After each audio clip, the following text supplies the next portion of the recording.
Mic check, 1, 2, troubles in the roar. We hit record and the vibes go warm. One says big thoughts, the other says no. Now we're arguing if cats can and low. We spill the tea, we spill the wine. Have the stories it goes in half a mind. We laugh, we cry, we overshare through our podcast. Now we just double the crutch. Double trouble live with twice the mess.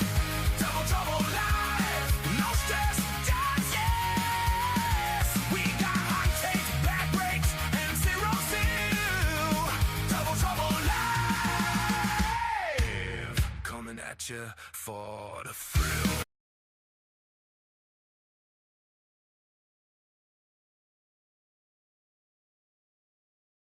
Welcome to Double Trouble at the Super Bowl. We're riding racehorses. This is insane. Look at those players. Go, faster. Now offered at the Great Race Place. $3 late pick 3 featuring the last 3 races. $5 late double on the last 2 races. Both with a player-friendly 15% takeout. Every race day at Santa Anita Park.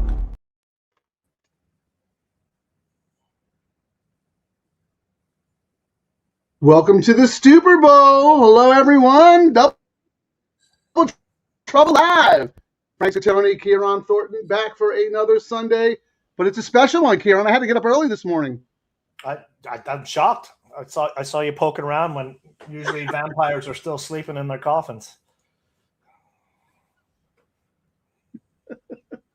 Well, that's two days in a row I had to get up early. Yesterday I had to get up early for an 8 a.m.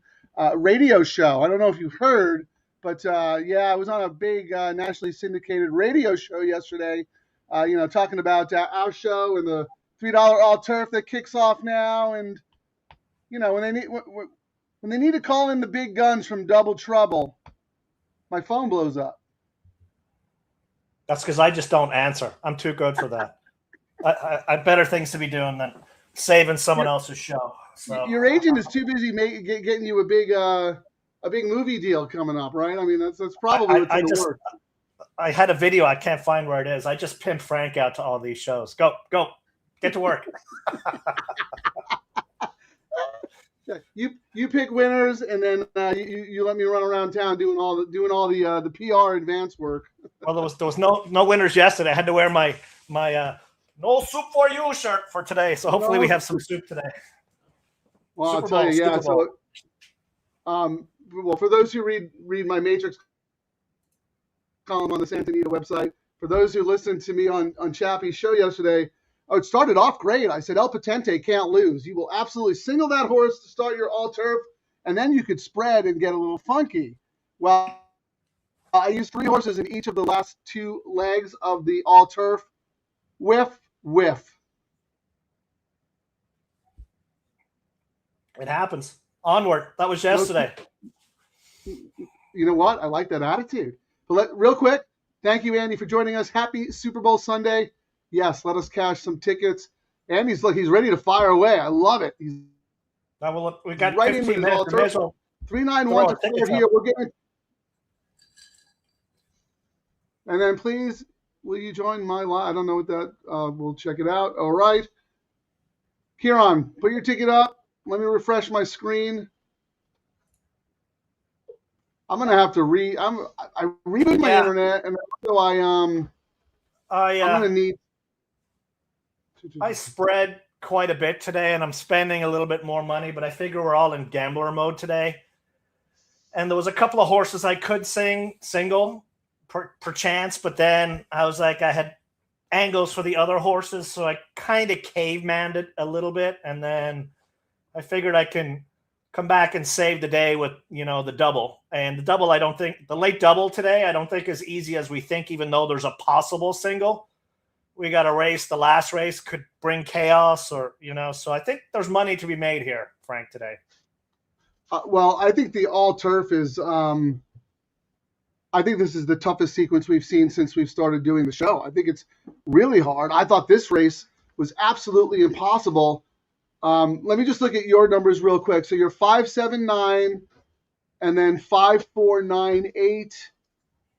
So yeah, you're using a bunch of horses and then the 3. You're using a bunch. Look at me, Karen. I don't usually do this. That's the late. I don't like to do caveman tickets I just could not narrow it down. I mean, I I'm was the using like same. 7 horses here. I was the same. I initially did that one. And whenever I do my pick threes, I always do a caveman and I work from the caveman, you know, and I start Yeah, you pulling carve horses it out out. after you do the caveman, right? I couldn't do it today. I mean, I tried as best I as I know. could, and I just couldn't pull it apart because every time I made an argument for one horse, I made an equal argument for one of the others. And I'm like, do I want to get beaten by the other one trying to save $10 or $20? So I was like, Let me start with this. If you had to only pick one horse in this race, who would it be? You could only use one. If I could only use one in here, when I first handicapped this one, it was the number 4 Jimmy Blue Jeans for Frey for Papa last out. And my notes in capital were, I'm kind of shocked at this 6-1 morning line. We're kind of seeing that was nonsense. But then my note underneath He just beat half of the group.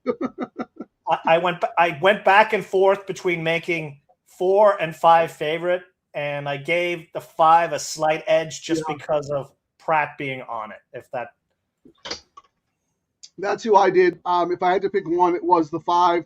I am absolutely with you. I couldn't believe Jimmy Blue Jeans is so high on the morning line. He just beat half the field last time, and pretty easily. I did think he was going to get a tougher setup today, but let's look at the tote right now. Jimmy Blue Jeans, wow, look, 2-1. And he was the favorite on the double. He's paying $44. Then we go to $46 for the 5, and the 3 and the 9 were both at $58. And I mean, I did a secondary ticket using G's, the O'Neill Hara horse, but they kind of sucked on what I thought was a single in the last race. And my notes for that one, I reluctantly used it. I was like, big win percentages, but ran behind both Glatts last time out. And I downgraded both Glatts. So I was like, how do I upgrade a horse when I've downgraded the horse he ran behind? So, well, Kieran, that horse was my top pick in the race last time. I'm trying to put up I want to put your pick 3 back up here. Here we go. I liked Ajiz the best. A lot of these are coming out of that same common race that Jimmy Blue Jeans just won. I actually had Ajiz as my top pick coming out of that race. I'm willing to give Ajiz another chance because if you look, the horse was coming off a long layoff from summer, August at Del Mar. Looking here, I'm thinking my picks are 144 all through. But I kind of double copied. I was stupid. I put the title in, so that's kind of a mistake there. I was making sure it starts right in the middle is where my picks are. I had to do a double take. I thought I did all turf pick 3, 5, 7, 9 in this leg. I was just saying it's 5, 7, 9 are the all turf. Oh, races 5, 7, 9. Yes. Oh, I actually said I thought it was 5, 7, 9 too. Yeah, so I hope people didn't listen to me. I'm going to adjust that. They're betting the 5, 7, and the 9. I'm going to adjust that and recreate that. Yeah, fix that. Put up your picks, everybody. This is an impossible race. If anyone has a very strong opinion here, please let us know. But looking again at the doubles in the will pays, the horses that are taking the most money are the 4, the 5, the 9, and the 1. Who is the 9? Have we mentioned the 9 yet? Del Mar Jerry. I mean, how do you not use Kimura? My only, what kind of was a concern, but not a concern, if that makes sense, was, I mean, they're just racing the horse versus working it out. I didn't give that horse. I mean, I ended up. I used using that horse as. We're a little delay there, Frank. Your tin can on the string. Yeah, it's being a little slow today. I'm not sure why, but Del Mar Jerry, I was surprised at how short the morning line was. I originally did not want to use the horse at all, but when I really couldn't narrow it down to a couple of contenders, as you saw, I went all, and I think we're right here. I mean, the board has the horse at 7-1, not taking any money in the win pool. Yeah, but how do you toss Kimura on the turf right now? And you can't use them on every horse. I know, but I mean, and then you've got Miyadi third off the layoff, and that's an area where Miyadi is lethal, Frank. He wins 27% for a huge ROI. That's his money race. And I even overlooked no workouts. Like the horse worked out January 2nd, ran January 8th, ran January 19th. It's not like the horse is risked for a claim today. So they're just thinking they're they're looking for the right spot to get the win check, I think. My problem with that horse is 0 for 3 on going a mile on the turf. I mean, the horse is never, he's not a mile turf horse. He can win on the dirt because he can make the lead and not stop. I think there's a lot of speed in here. I'd be very surprised if that horse won. I'm not trying to talk anyone off the horse. I think your your old horse number 8, one of these days, is a much better bet. Yeah, I mean, my notes now, just so you guys know, I am forever betting this horse because when I don't, it's going to win and blow up my tickets. I used to own the left leg of this horse. It was one of my favorite purchases, and what Garcia has been able to do with this horse, because this horse spent a lot of time on the injury list, and he just continues to find spots with this horse. And this actually is a similar level that this horse won at before, so that's a sneaky one in here. And JJ has kept the faith. He sticks around every time. Yep. JJ is seeing something on this horse. Well, this is also the right spot for the horse, right? Because we've said many times before that this horse is not really a proper N1X allowance horse. This is a starter allowance race. This is a much easier level than this horse has been racing. So I almost wonder if Garcia was kind of waiting for this spot, and it just never came up in the book. So, okay, I got to run him in an N1X. And now the spot comes up, and you're like, to your point, JJ sticks around. And I mean, when we owned this horse, I was advocating so many times to get JJ to ride this horse. And then he finally agreed, and Baffert had a horse in the race, so I couldn't get him to ride. And since then, he's been riding every single race when he's had options. I mean, even on Breeders' Cup, Frank, he had options in that race, and that was a flyer for that horse at the Breeders' Cup undercard, and JJ still stuck around on it. I agree.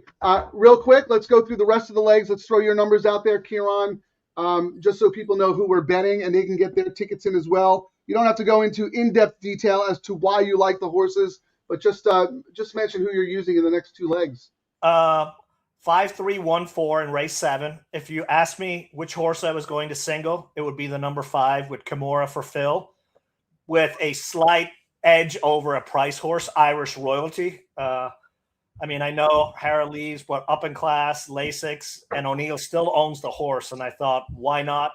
And then people are probably, Speedboat. I know it's a turf race. We had that horse last time on the show, remember? Oh, yeah.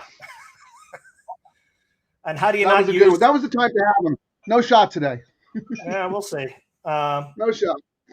Sumter, Pratt riding, screaming workouts. How do you discount that one? And then, we go to the last race, and my ticket is probably a lot different than most people. I'm just taking a swing at prices in the last leg, Frank. I ended up putting Lahaina Flavor. I mean, there's a theme here.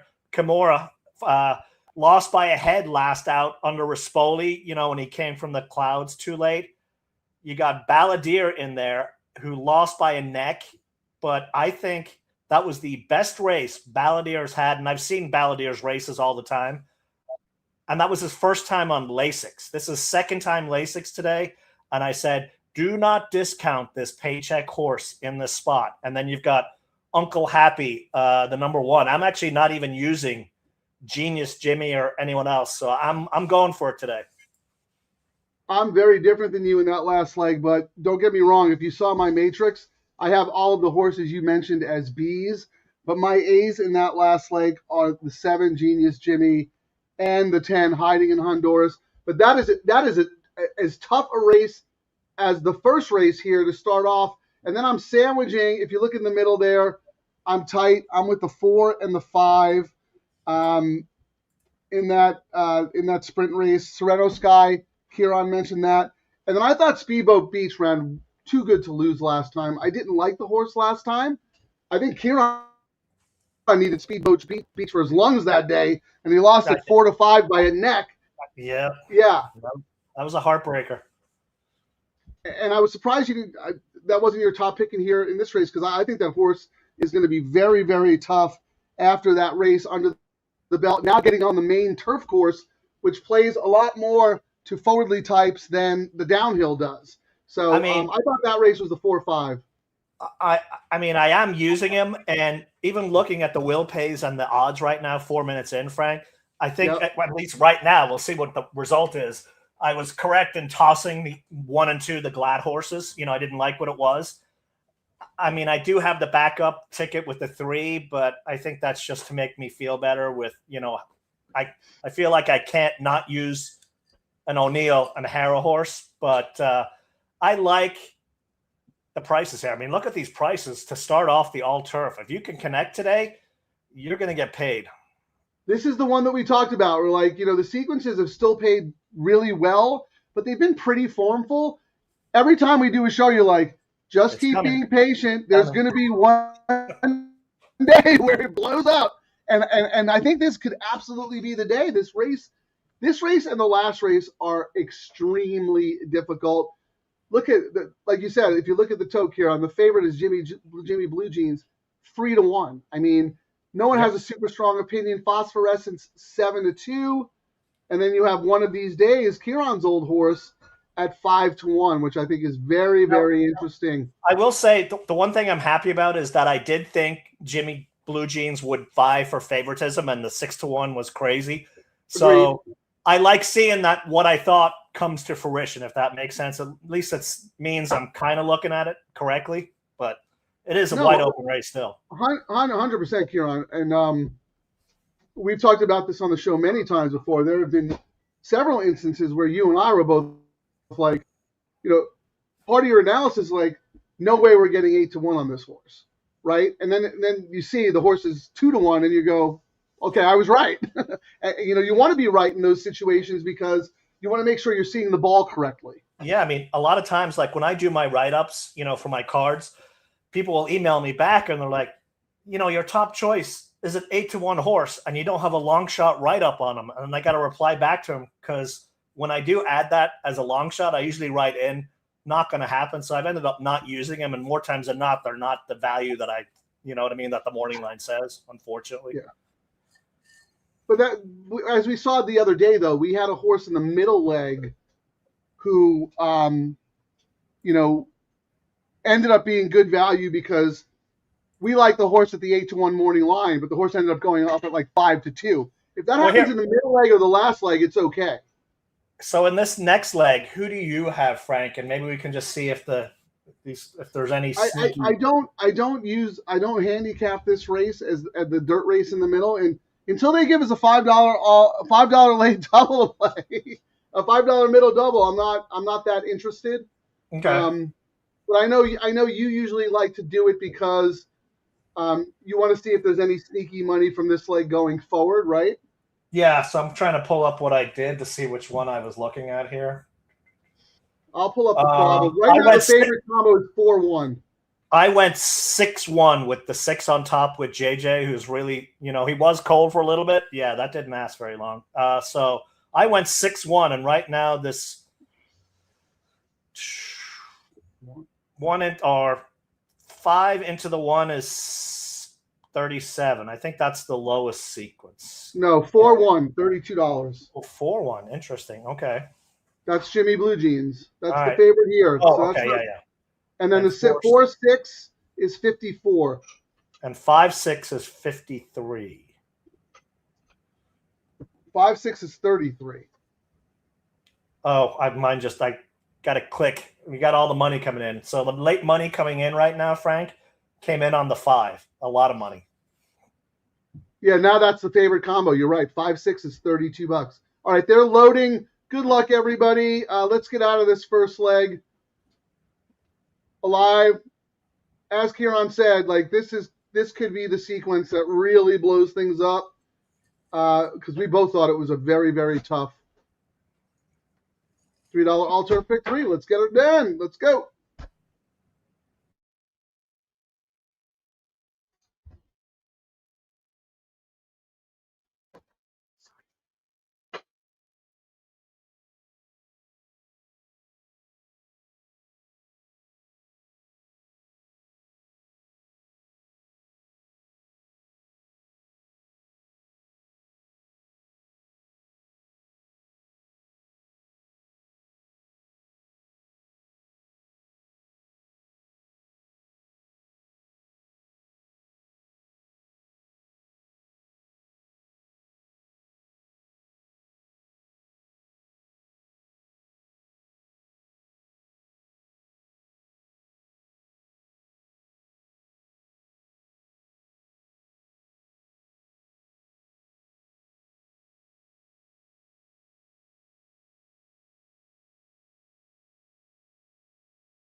I did not even realize that was going to be Papa's 400th win, Frank. That's that was cool. big. I mean, that horse, wow. Yeah. Awesome. What a cool horse, man. Let me go back to his PPs here. 8 years old. That was not an easy field to beat. I mean, granted, he got the perfect trip, Perfect trip. on a course that has been speed favoring, but I mean, he still had to earn it. That was awesome. Yeah, and Frey, that was a nice ride by Frey there. Like we said, he's been riding really well, to start the meet. He's just not had the horses that show up on the win stats. But, those of us who look at it know when he gets a good horse, you absolutely got to use it. And I mean, like I said, that was the one I was leaning towards singling. But even then, when I had a strong conviction, I couldn't fire away. But I mean, I would have done only $6, you know what I mean, on the all. Yeah, you would have done it in extra time with the 4. You still couldn't single the horse with confidence, but if you were coming back, you would have. I totally get it. Because I used like 8 horses in that race. After the last couple of days, Frank, I was sweating in the turn when I saw Cattell, come. I was like, "Are you going to tell me again? Someone's going to fly from the clouds and run me down, the one I didn't have, I was terrified when Frank was calling Cathal because I'm like, I did not use that horse. You could tell the cadence in his voice. You're like, he could tell that was the horse that could have upset the apple cart there. Right, but that horse did what the horse always does, flattened out. So I'm so glad to hear that. I would have been. He called one of these days coming late. That would have been fine, and Ajiz would have been fine too. But hats off to Papa George P. Papa Padroma with his 400th win and with a cool horse too. So that's awesome. Dan H., thank you for joining us. Charlie Steinbrenner, thank you for joining us. Super Bowl Sunday, let's go. He started off 3-4, so he's alive. Nice job. Stephen D., yes, thank you for joining us. Good luck to all on Super Bowl Sunday. A lot of morning, gentlemen. Happy, nice. Yeah, I'm with you, Pete. Seahawks all the way. Sorry to all of our New England fans out there, but I'd love to see the Seahawks win. They deserve it. It's their time. I mean, did you saw we're raising funds for the referees who are going to decide who wins this game, like they have every game this season. So I think my name on the bottom was a referee retirement fund. Yeah, I don't know why it doesn't show our names sometimes. It's so weird. I don't get it. But, I guess it's because the comments is what it is. But even if I take the comments away, let me see. Hold on. Yeah, the National Fixed Football League. What do I have? No interest. I was going to wear my the real football game jersey, a.k.a. rugby, but I couldn't fit into it. Yeah, little known fact. One thing that Kieran and I we share that nobody really knows. I played rugby in college, and Kieran played rugby as well. We're both former rugby players. Beat up and unstrappy. No pads, no nothing. You get messed up every game. You just throw some sugar and some tape on it. Back to work you went. These guys, baseball, football, they got a blister on their thumb. They're out for 6 months, It's like, come on. I played inside center. So I was the short, squatty guy trying to grind it out in the back. What were you? You might have been in the what was it? The tall guy in the scrum. What was I forget the position? Yeah, but I was on the back, and then I also was the kicker. So, but I was the speed fullback. Yeah, I was the speed. So I'd get the ball out, and then I'd start running. Oh, I would have loved to have tackled you in the open field and just laid my shoulder right in. You right low, wrap you up, and pile drive you into the ground. But then when I played soccer, I was a totally different player. I played defense, and I like to let the forwards think they had the jump on me, and then they'd get me whooping them. Anyway, hey, we got a new theme song for the Super Bowl. Should we play it? See what the guys think? All right, let me find it here. This is our Super Bowl song we came up with. We got time to kill with this. Yes, we absolutely have time to kill.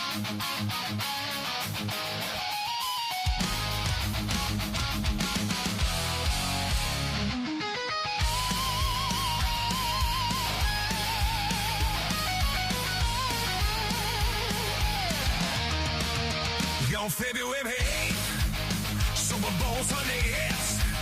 Levi Stadium lit. Bad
Not too bad, huh? Fantastic. I love it. I mean, I figure a lot of our viewers are old farts who appreciated the hair bands back in the 80s and 90s. So, I absolutely love it. I mean, AI is going to wipe out. I mean, the amount of music that's going to be AI generated and movies and stuff in the next 10 years, Frank, people are going to be looking back and going, remember when actors were real people? Well, with my publishing background, I think of intellectual property all the time. And so who owns the copyright to that song, Kieran? Is that you? Are you the composer? Like, That is could mine. you get that published as the songwriter? I mean, Yes. can you publish it? Okay. I own it. About to be Grammy nominated. You don't own the songwriting credit with Grok? No, Grok is great, but I tweak everything because they come back. No, I know that, but I'm like, I'm not joking around. I'm being very serious about this. Everything's you. I mean, what is crazy though is, I mean, what writing, and I've written a lot myself, and I'll eventually get around to writing the 10 books that are in my head, but you can just tell people who use AI to write stuff. Oh, for sure. Absolutely. It's so bad. Like, I saw a funny comment where someone said, usually my buddy's email replies would be to, me get money. Like when you drunk text. And then, yes, that too. And now he's like, I would like some Grey Poupon. And 4 paragraphs later, and like, yeah, he had AI write his email reply to me. The other big tell about AI is if you read something and then there's like a moralizing summary at the bottom. Yes. Where it's always like, this story shows the spirit of the human heart and the strength and fortitude when you never give up and you keep trying. There's always something like that at the very end. Immediately that's an AI scripted message. So, Frank, yeah. I was going to say, I mean, just looking at the will pays in here, the 6 ended up being the chalk. That was the one I went 6-1 in this race, and I had handicapped it. And the double's paying $31. The 1 is paying $35, and the 3 $37. And on the pick 3, the 1 was on the pick 3, the favorite, Frank, was the 3. That's All Right Mama at $83. Then it went to the number 1 at $92 and the 6 at $98. So they've kind of changed their tune. Let's take who do you think is going to go off favorite here? I think the 6 is going to go off favorite, but let me ask you a question. I mean, I think I know that you're going to say it. We both agree they're probably going to send the Pratt horse in race 7. That's what I was getting at. I want to look going forward. So who do you think is going to be favored here? So let's look at that horse in this leg to the horses we like in the next. I think 6 is going to be favored here, and okay. 6 into the 1 is paying 14. That's actually not the case.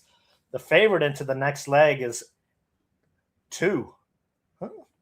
Oh, I'm looking at the exactas. Okay, when you hover away, it moves, which I know. So 6 into 1 is paying $23, Frank. 1 into the 1 is paying $19. So that looks like, looking all around, that looks to be the lowest of the pays in the next leg. Okay, so yeah, the current favorite right now is the 5. So let's look with the 5, actually. That's funny. The 5 is not the favorite going forward, but... Yeah, 5, 2, and 3 are both paying $31 into the 1 in the next leg. I mean, it's still super early, but I don't think we don't have enough money in the pool to get an idea. We probably still want. Because look at the 2-2 combo, Kieran. It's 24. Yeah, you know what I mean? Like I think there's only $3,000, $3,800 in the pool right now. Well, you know what? Speaking of pool sizes, shout out to the DTL crew for showing up yesterday with no show.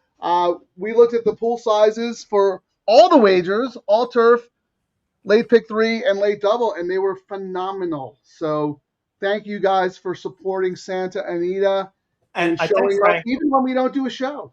I think, Frank, once we start seeing a few gigantic pays in the all turf, I still think the majority of players are not playing the all turf, which is insane to me. I mean, we've gone over the reasons of playing all 3 bets, but I think people have looked probably for the first month.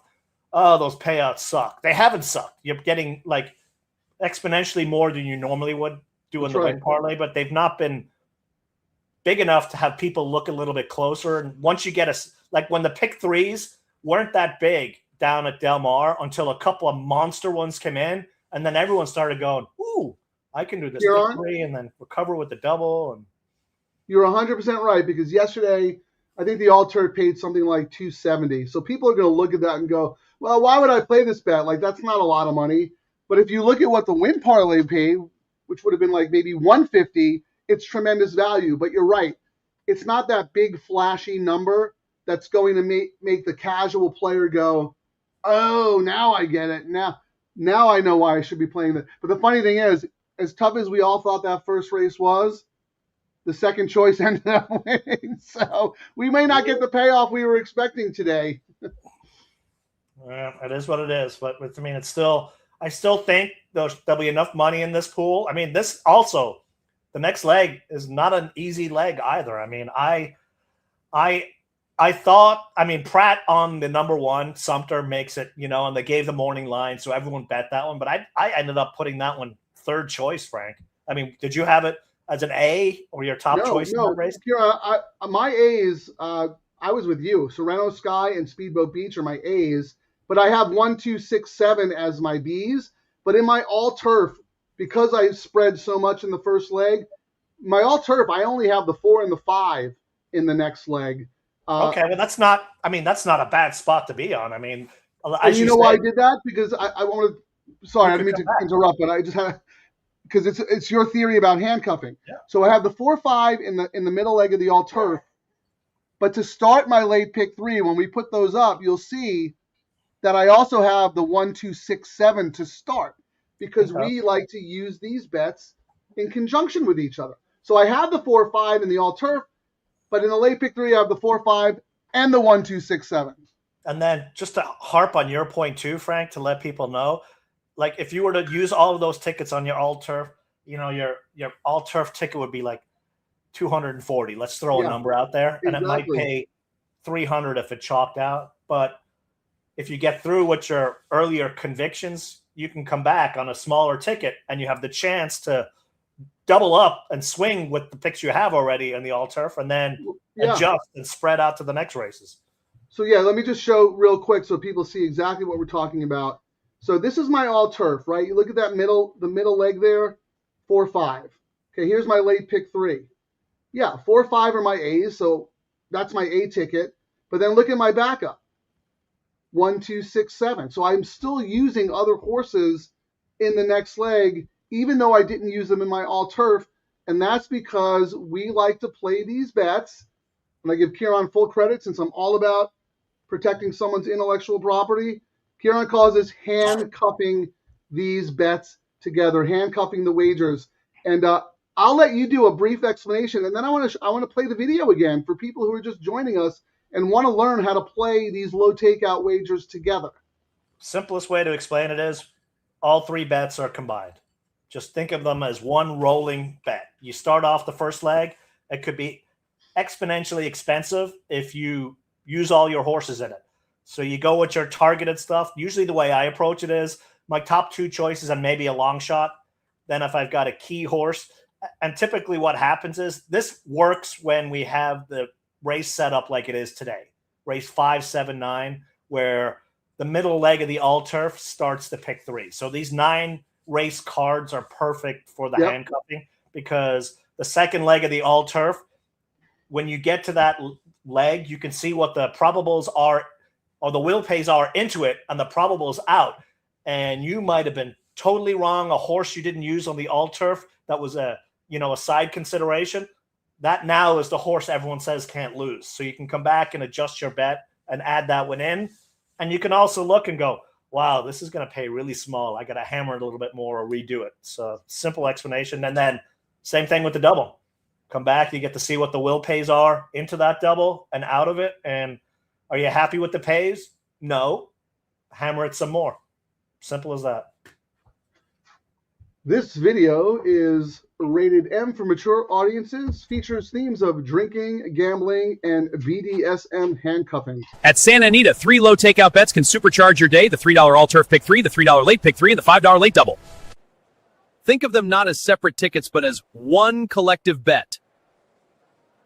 The magic? Selective spreading and smart coverage across the sequences. Example, you nail the first leg of the all-turf pick 3. You're already alive in the late pick 3. Now you have powerful options. Had a strong single lined up? Press it. Ride that conviction hard. Whiffed early? No sweat. You still have 2 more low takeout shots to save the day. Handicapping all 3 together maximizes your profit potential. Or hedge and spread. Add the extra horses you skipped earlier to keep the all-turf ticket smaller. Hit a big price in the first leg? Awesome! No kidding! That's huge leverage, right? We're loaded in the late double probables. Let's go! Handcuffing these 3 bets maximizes your edge and your profits. Double Trouble Live! Panda.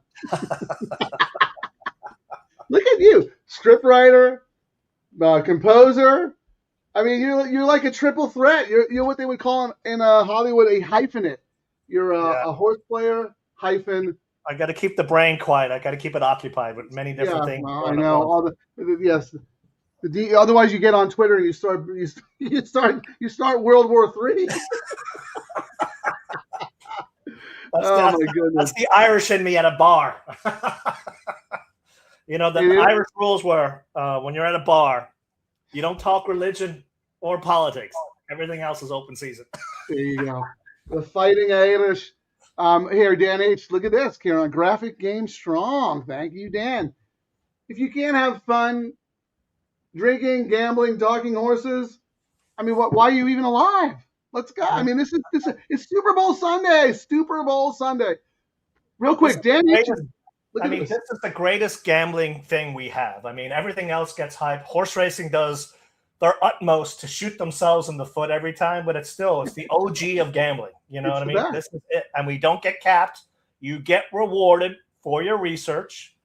And if you're the sharpest guy there is, they welcome you at open arms to bet as much as you want and make as much as you want. No other gambling lets you do that. You count cards at the casino, you're out of here. You're too sharp on the sports book. You're limited to $10. Yeah. Well, while we have a little bit of time, we can have some fun with this. I do not have a Super Bowl bet yet. I wanted to bet Seattle, but I'm not liking any of the prices. I waited too long. Dan, do you have any stats for this? Is this traditionally a winning bet? I assume it is. Minus 150 that will either team score 30-plus points? No.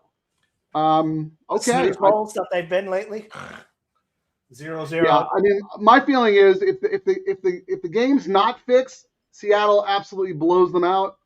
But the game is probably fixed, so it'll be within 5 points, you know, to make it very interesting. But you know, maybe that's just Frank, I was going to have you listen to this one. I had another song. I know you like the theme song that we have. Yeah. But I actually had one that I'd uploaded before, and I don't think you ever listened to it. So I got to see if I can find it and see what you think of this one. I'm a Santa Anita wallet already on life support. They hit me with that low takeout. Now I'm feeling kind of sport. 15%, bro, that's basically free money. I'm about to turn $11 into a yacht by Monday. Low takeout, man. I like this actually. I'm doing this thing. My pocket's doing the running, man. Takeout, man. Bookies crying in the can. Low takeout, baby. 3 straight lawns. If this thing hits, I'm buying the whole damn barn. Grass to grass, no dirt in my life. I'm so all turf. I might start photosynthesize. Santa Anita, low takeout got me acting unwise. Told my wife, babe, I'm rich. Now she want alimony twice. Double trouble on the mic because of the scene. Low takeout was all turf and retirement dream. If we hit this pick 3, tell the valley keep the change. We're reading lobster tonight on a $12 range. Boom. Thank you, Santa Anita. Good night. Dude, that's the outro song. Yeah, what's that? That'll be our outro song. All right, we can do that one then. Yes, yeah, you got to tee that up for the end of the show. Are you kidding me? That's phenomenal. All right, what do you guys think? How was that one? I absolutely love it. I like our theme song because I like starting the show off with. Well, that's right. You know, we always forget about this story, Frank, that Chris talked about, how the Steelers were purchased with a horse racing bet. Most people don't realize that. I put that up, because I love when Chris contributes because he is one of the most knowledgeable guys, not only in horse racing, but in all of sports because he's actively involved. I never knew this. Really? What's the story? No, I never knew this. Oh, wow. I mean, let me get the full details, but he was down to his last dollars. And Mr. Rooney purchased the Steelers with horse racing betting winnings. Wow. I had no idea. There's a whole like story. Let me see where it is. Hang on. Chris, thank you for sharing that. Yeah, it's they got an article. I'm trying to find the article. It was at Saratoga that he did it. He bought it for $2,500, the Steelers. Well, like, what year are we talking about here? Like the 60s? 1937. 37. Yeah. He hit so big that he came home from the track with $400,000 And bought a football team. The equivalent of $9 million today. He won at the track. No, wait, 400,000 back in 1937? Correct. What did he bet? There were only win bets. I mean, like win play show. Oh my God. Yeah, he funded the team with money he won. I guess what they said. Did he parlay, like a win parlay throughout the whole day? Like let it ride? To see like, if they have all the details about it. That has to be an urban legend, like a Oh, no, it's legit. I mean, they say it was legit. So according to people who were there to witness what went down, he headed to the Empire Racetrack in Yonkers and walked away with $105,000 after successfully picking the winner of 6 consecutive races. Okay, so he let it ride. Yeah. Oh my God. While most people would have been satisfied with heading home at that point, he opted to head upstate to Saratoga and saw his hot streak get even hotter. And he's believed to have left between $256,000 and $380,000 when everything was said and done. Yeah. How is this not a movie? Kieran, you like to write scripts? Yeah, there we go. I mean, we need some more horse racing movies, but you got to be careful because every one that's been done, I think, has been done very, very well. I don't think there's any bad ones. I like them all. There's not enough of them. Now you've heard the rest of the... Chris, thank you so much for that contribution. I had no idea. And I'm like, I wouldn't say I'm a horse racing historian, but, I have a pretty good knowledge of the most interesting things in horse racing. I never, ever heard that. That is unbelievable. This is funny. Yeah, Andy, getting his picks all day from the famous old-time handicapper, Pittsburgh Phil. That's right. He was a legend back in the day, Pittsburgh Phil. Oh, yeah, this is a movie. This is a movie. Wow, very, very cool stuff. Chris, are you working the game? I know it's not a Niner game, but it is up in that neck of the woods. Chris does radio for the 49er radio broadcast. Works with the team up there. Share some insight. Pete, nice, love them both. Oh, he likes both songs. Very creative, excellent. Here's Dan. The Super Bowl total is 45.5 this game. Public largely, always. The public loves the over. We're on Super Bowl Sunday.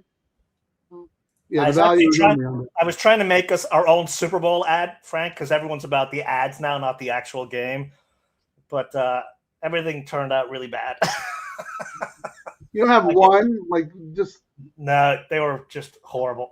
All right, well, there's only 3 minutes to post here anyway. Let's revisit the tote. But that was a fun little interlude. I really like that. I like our new outro song, Kieran. You've been holding out on it. Okay, so let's look at the probables going forward again.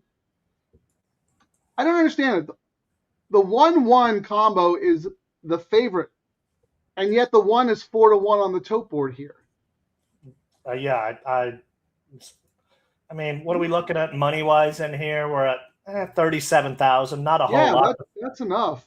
The 5 being the favorite, though, is the 5 on the double was the longest shot on the board on the double, and the 5 was 4 choice. 6-1 morning line.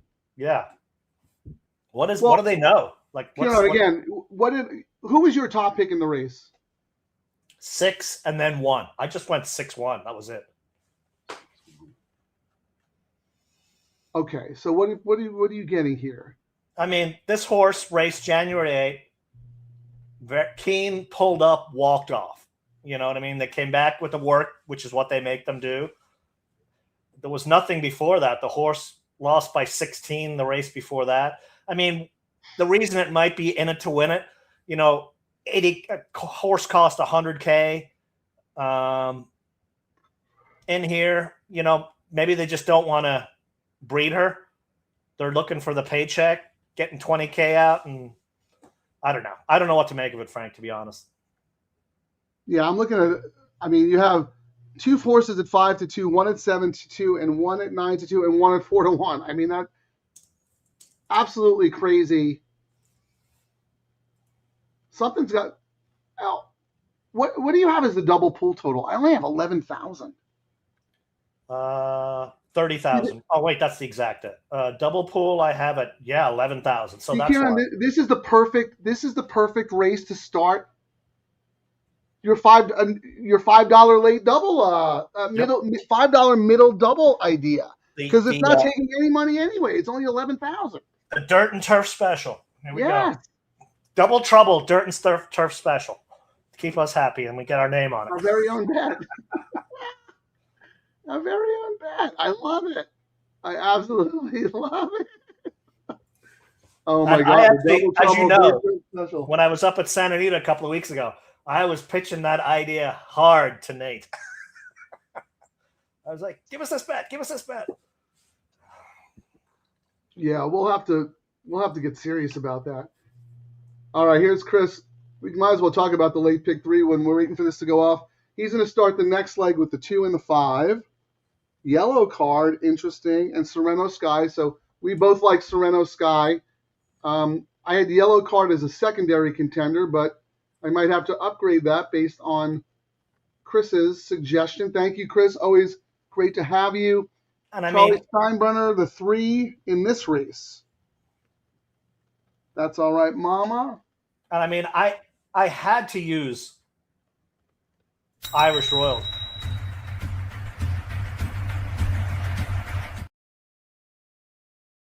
Was what was going to get me off my losing streak, and sure enough, it did. I will say that horse, if that horse wins, I won't be mad. I didn't use that horse today, but that was a horse where Kieran and I absolutely both loved on the show. Oh, talk about placed perfect. Placed perfect. And we got such a great price on the horse. We had a huge winning day. See, the difference, though, is I actually made a real case for why I like the horse. Kieran's handicapping angle was, well, it's Irish. You know, I always bet the Irish horses. Oh, yep. Well, that's it. Pretty much it. Yep.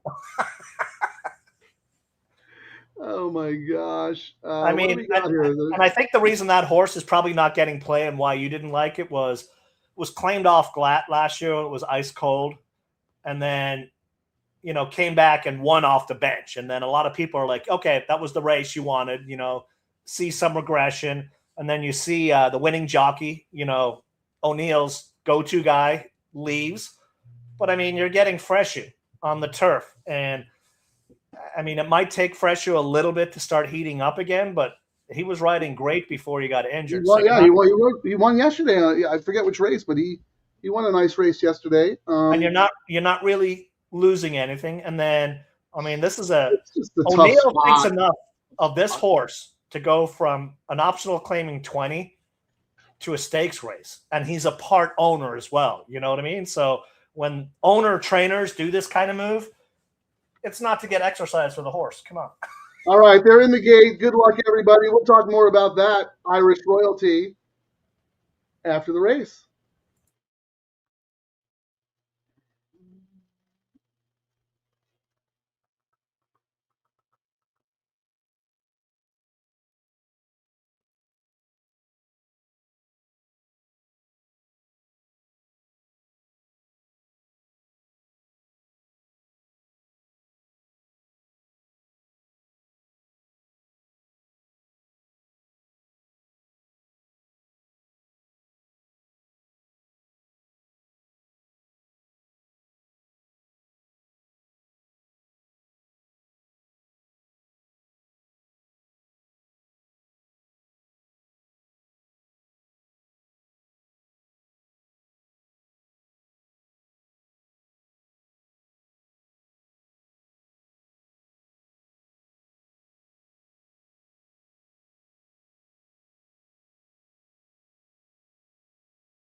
Um, 5 nowhere. yeah, that was a interesting race. Again, though, like, oh, hold on. We got to have the Kieran's dirt turf pick 3, pick 5. Get people to bet that race a little more. Real quick, public service announcements. If you are watching on X and watching in the platform and leaving us comments, thank you, but we do not see those X comments.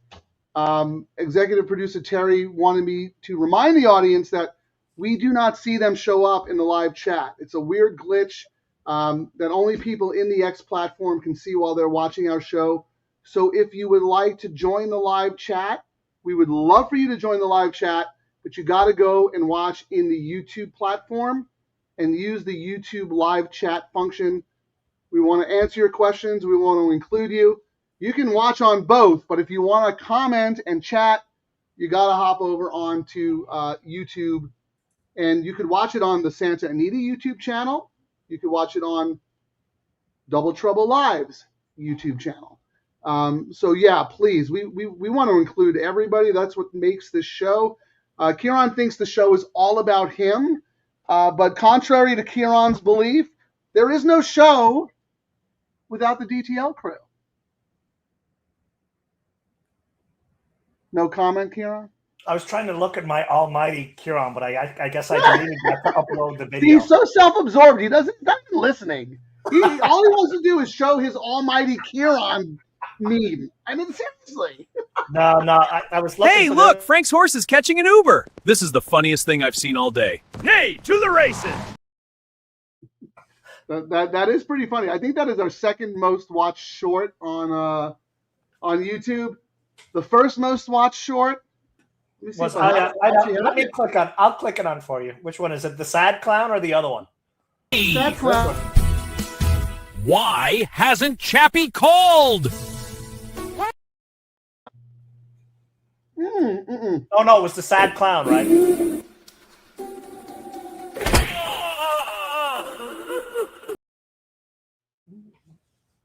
Number one most watched short on YouTube.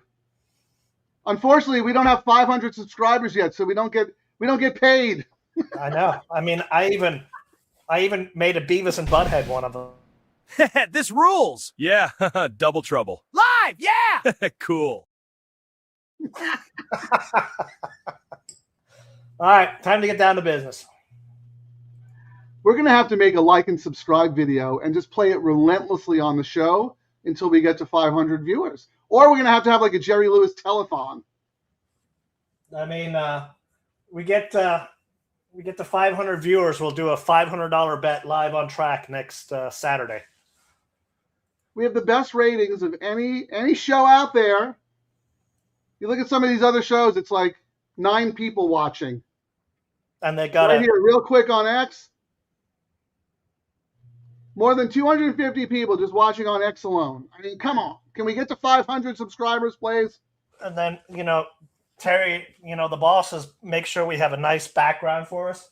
I see some of these videos and they got a mop bucket in the background with underwear hanging on it, It's like, okay. It's like I'm being held hostage. In the next room is Savannah Guthrie's mom. I mean, it's like, it's crazy. Oh, boy. Anyway. Early money, Frank. That was a poor joke. I'm sorry. I hope Savannah Guthrie's mom is okay. I was making a hostage joke, but I take that back. The early money flooded in on Sumter, Frank. So we're already at $31K in the pool, and $13K of it came in on the number one. And the will pays. Number one is paying on the double $33.80, and next up is number 2, yellow card. That's actually kind of shocking. And then it starts getting really high. Like, no one liked the 4 is paying 60. No one liked the 5 is paying 77. So my 3. It's early, though. It's early, right? Oh, no, this is the will pays. Will pays. But let's look at the pick 3 and see if it's similar. Pick 3, one dominant favorite on the pick 3, Frank, $32. The 2, took. Really? Yeah, and the 2 is the second choice at 70, and then everything else goes super high. So I might have to do a saver bet or be okay with what I have.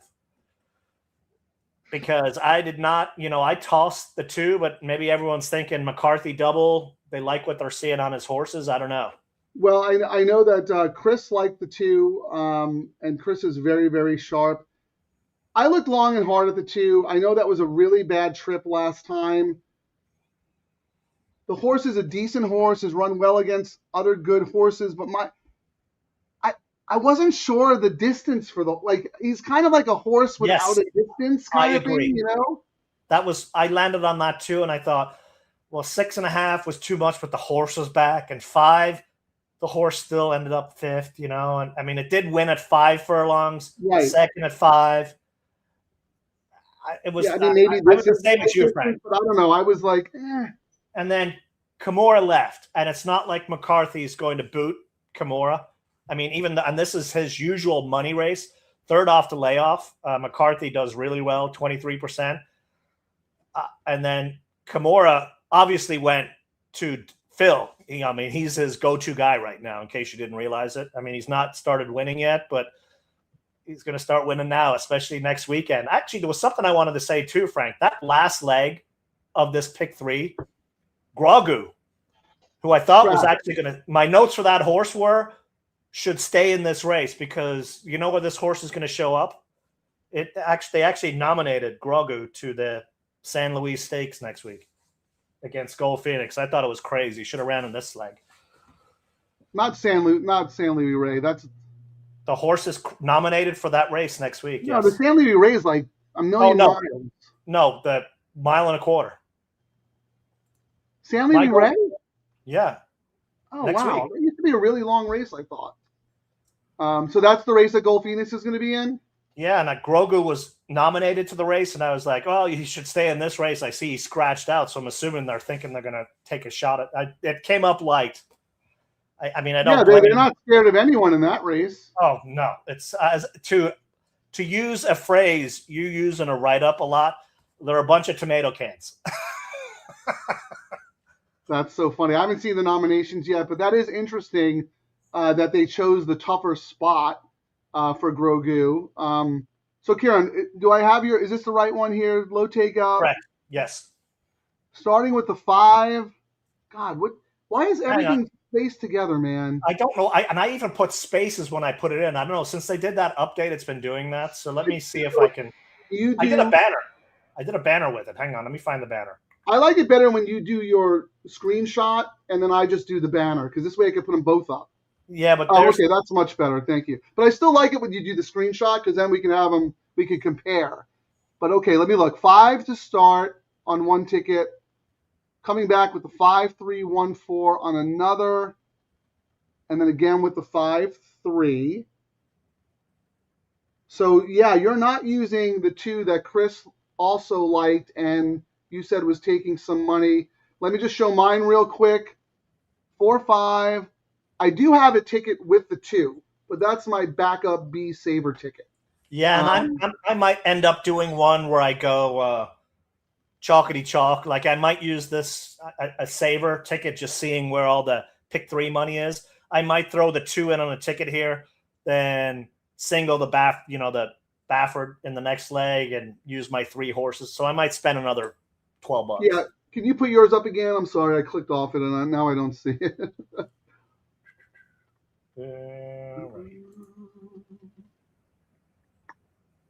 And it's one of those things, Frank. I'm okay spending the money on this pick 3 today, because I think the doubles you're going to have to hammer with conviction, because of, it's a 4-horse field, and even if you pick the long shot Pratt horse, the doubles aren't going to pay crazy. So speaking of the doubles, be in the pick 3 today. Speaking of the doubles, there's only 7,000 in the pool right now, but going forward in this leg, the favorite combo is 1-4, $9.60, and then the 1-2 is $10.80, and the 1-1 is $13.40.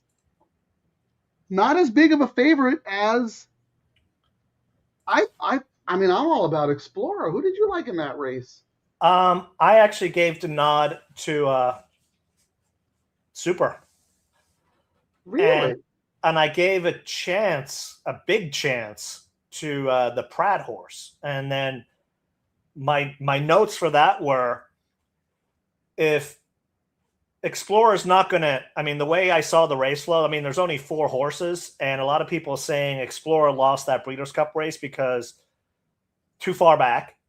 And there's a risk that Explorer and Super go head to head because Explorer doesn't want to give up the early ground, and Pratt swoops in late on Meaning, the number 1 horse. So Sure. Okay. it's going to be an interesting race. I mean, we're going to see if Explorer is the real deal, and we're going to see if Super is the real. Like, this is going to be a very telling race. I'll tell you right now, Explorer is the real deal for sure. I want to see if Super is the real deal. I know Explorer is the real deal.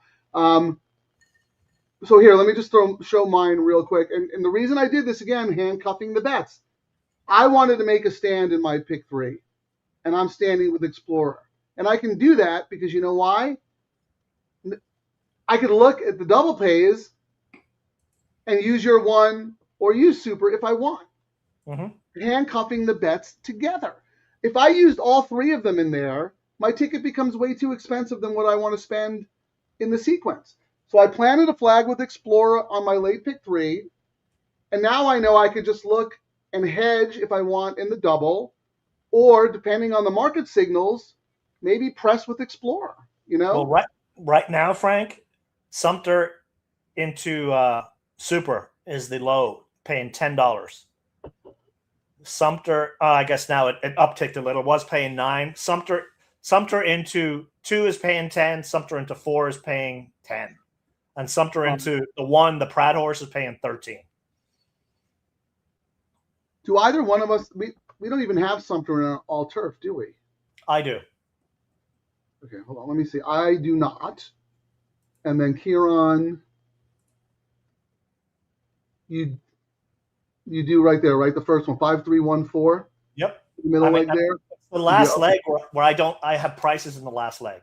Morning line price. But you like Sumter third best. The horse is even money. What are we? I mean, I get why the horse is this price, but I just I mean, really? When you get Pratt, came off the hill, the added. I mean, the thing is, the horse likes to close. I don't know. There was a lot of question marks, but then you look at the workouts. It's too short for Sumter. It's too short. I thought that too, but if there's anyone who could negate that, it's the jockey on him. You know what I mean? That was the quandary you had with this horse. Well, I've been pretty wrong on some of the horses that I've had very strong opinions on, and I hope today is the day it turns around, because I'm not crazy about Sumter, and I really expected Speedboat Beach to be a lot shorter. And the horse is not taking money. So am I way off here?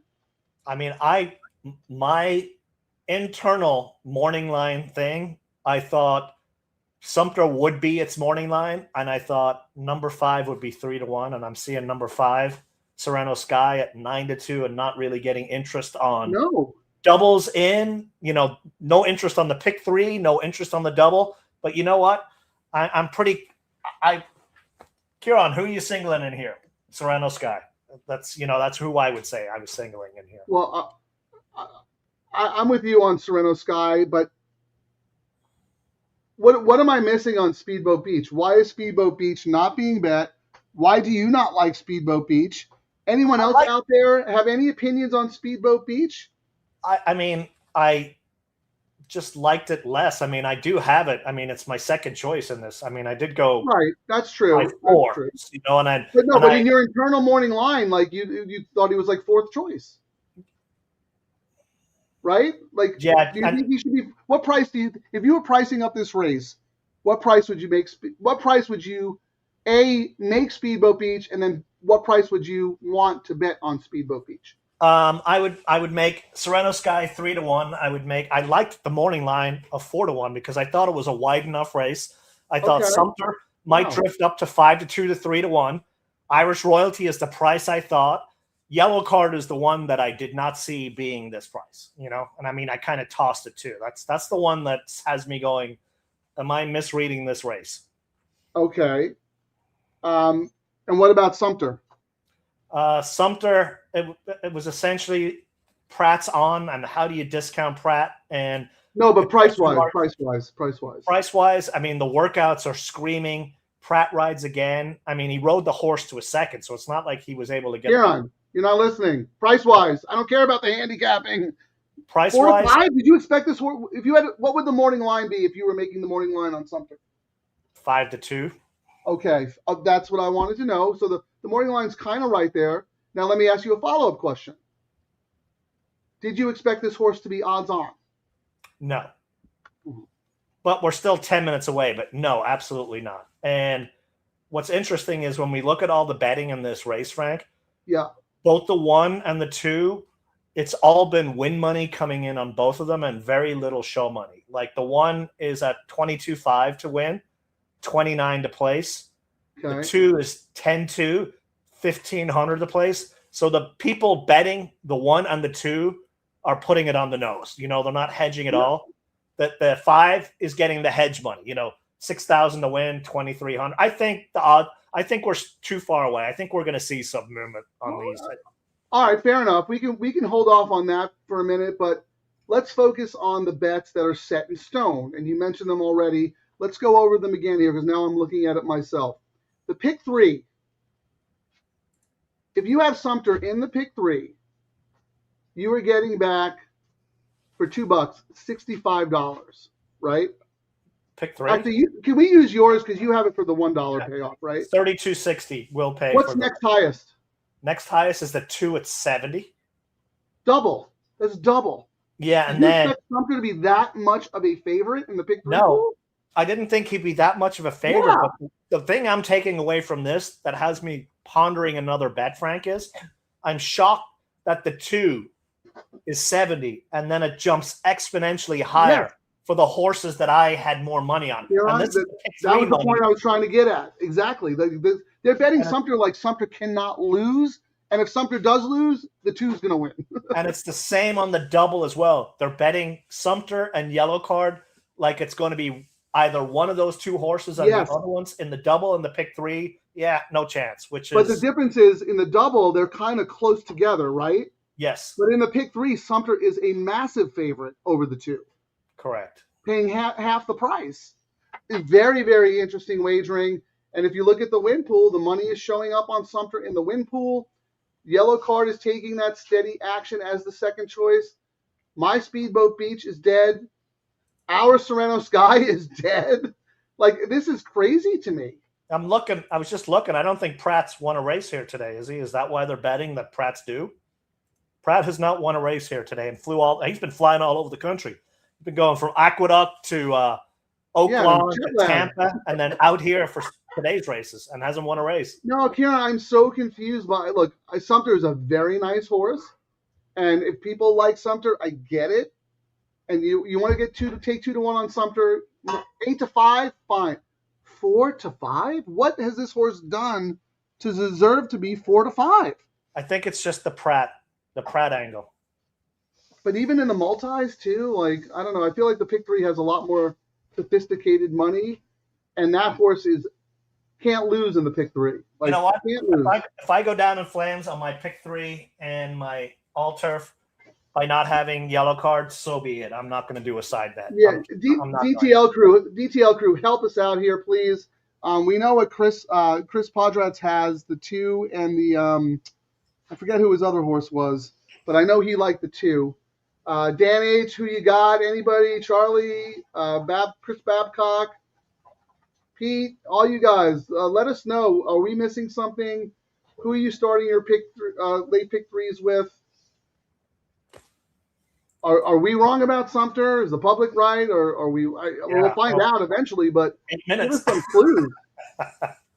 What? Yeah, I said we'll find out who's right and wrong pretty soon. Yeah, I mean, I know I've been a little chilly, and there were a couple of horses where I built my day around that I thought, like, couldn't lose, and they were just horrendous. But Kieran's been very good about the prices and pricing up horses and figuring out who is going to take more money than the morning line or less money. And you're even way off in this race. I'm going to hope they're wrong. And the last couple of times we've seen craziness like this, they've been wrong as well. So I'm hoping the wrongness continues. Right? Well, that's true too. Because remember that D'Amato horse the other day that beat us. Yeah, that horse was ice cold everywhere. Nobody liked that horse, and that horse won. So, yeah, maybe they're just wrong. Andy, big tickets. Yellow card is a must-use in here. Dropping in class, troubled trip in the last, fresh jock in the irons. Yeah, could absolutely win, but not materially more so than some of the others. That it would take more money and be the second choice. This is very interesting. I mean, the stats for this particular race, though, Frank, the favorite wins 45%. And 65% of the time, the horse is under 5-1. And if it blows the tote up, it's over 10-1. But there's not enough. Here's the thing. When you say, and again, I'm not trying to challenge or be an argumentative. I want to just clarify, when you say that for this particular race, because it's a stakes race, are they counting the stats from just the Clocker's Corner or for every race at 6 furlongs on the turf course? I think they count every race at 6 furlongs. That's a stake/handicap. Okay, fair. Oh my God, look at this. Write this date down. We have finally arrived. Leo Vukmanovic is in the house. OMG.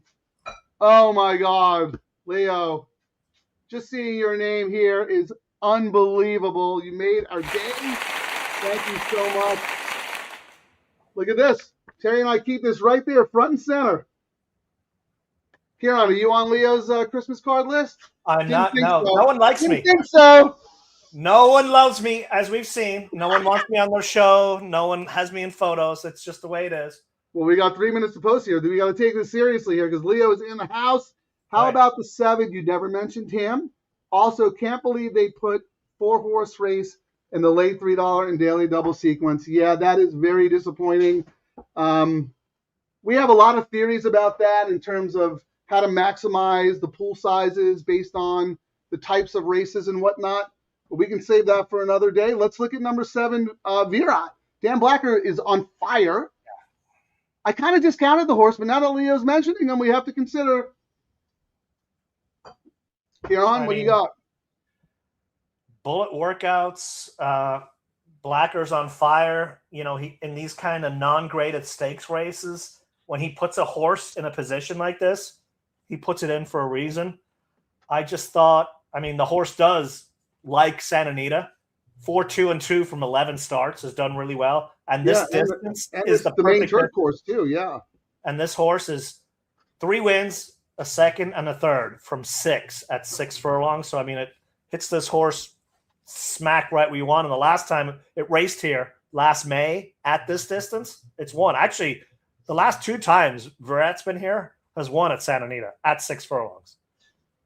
Oh, yeah, he's kind of a specialist. Look at that. He loves the main turf course, loves 6 furlongs. I'm actually just going to put a win bet on the horse right now. I'm on my Express Bet account, putting a win bet on. I don't even need to mess around. Horse is 21-1. Leo's stamp of approval, 100%. Let me see what I put in my write-up, because, we have been ignoring that horse. I have the horse as a B, but I think it was more of a reluctant B in case I was wrong about my A's. Well, Here's why. I thought the trip. Talk 3 wide. Pick 3, 7, 2, 4, 1, 4, 8. $18. There you go. Get it in.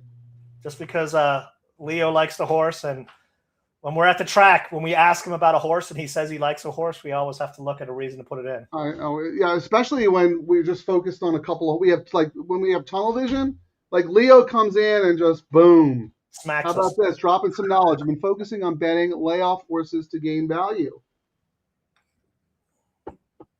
And look, Dan Blacker has clearly pointed to this meet with his stakes horses. He had El Patente Crush yesterday. He won the Cal Cup Oaks and the Cal Cup Derby. And here we are, the Clocker's Corner. He has And I stake mean, horses in his barn that he has been pointing to this meet. and like you said, Frank, we do. I mean, which is why we love the live show. We put blinders on when we fall in love with horses. I'm in love with the Phil KK horse, Yeah. and you like Speedboat, and we kind of toss the other horses to the side. So when we start looking, we're like, oh, let's look at this horse. Well, Kieran, why do we always say this is why we do the show? This is a gambling game, right? This is a gambling game. I don't care who you liked on Tuesday. I want to know who you like now in the moment based on everything you've seen up until this point. And then we're going to bet. We're not going to pat each other on the back because our fifth selection won the race. We're here to make money. We're here to gamble. Santa Anita has given us the most player-friendly wagering pools in the history of the sport. There's no better value than these low takeout, high minimum wagers. We have a target. We want to see the pick 3 get to 500K like the old days of the pick 4. And then you'll start seeing other tracks go, they grew their handle. We're making less, but we're making more, which is how it should be. You got to take one step back to go 2 steps forward. And Santa Anita was the first to realize that the way the game was going was unsustainable. Short-term profits, fine. But if you want to be in this game much longer, adjustments needed to be made, and they've done everything in their power to try and appease and make the retail player happy, as they should. Look at our handle. That's the whole impetus of the show. That's why we do it. I keep saying my handle is up for the first time in years, and up dramatically, not like just up a little bit, up dramatically over the last few years. Kieran, you stopped playing tournaments. All you did last year was you chased the tour. You were playing tournaments because you were not getting value in the parimutuel pool. You have not played as many tournaments in the last 6 months. You know what I mean? Like you're playing because you're actually betting in the parimutuel pool. You're betting in the parimutuel pool, which is the way, as God intended. Real quick, Charlie, like to watch replays and workouts more, like the 3 in race 6, the 7 in race 7, number 5 with 2 and 1. I'm assuming you watch on ExpressBet, XBTV Works. All right, they're loading, Frank. Yeah, we'll revisit this at another time because I have some questions for you, because that's one part of my game that I'm not very good at. All right, good luck, everybody. Let's get home here. Let's get out.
I think the host of next week's show, Chris Podratz with the 2 horse and Leo Bukmanovich with the 7. There's your exacta, ladies and gentlemen. I'm pretty sure the 7 got second, right? I thought it was 5. 5 second. The 5? Yep. Did I have the wrong horse? I thought Virat was right there. The 1 came up the wood. 5 just came too late. I don't know. Let me see here. Oh, yeah, the 5. The 7's third, I think, but it's a photo. Anyway, yes, my cold streak absolutely continues. Well, no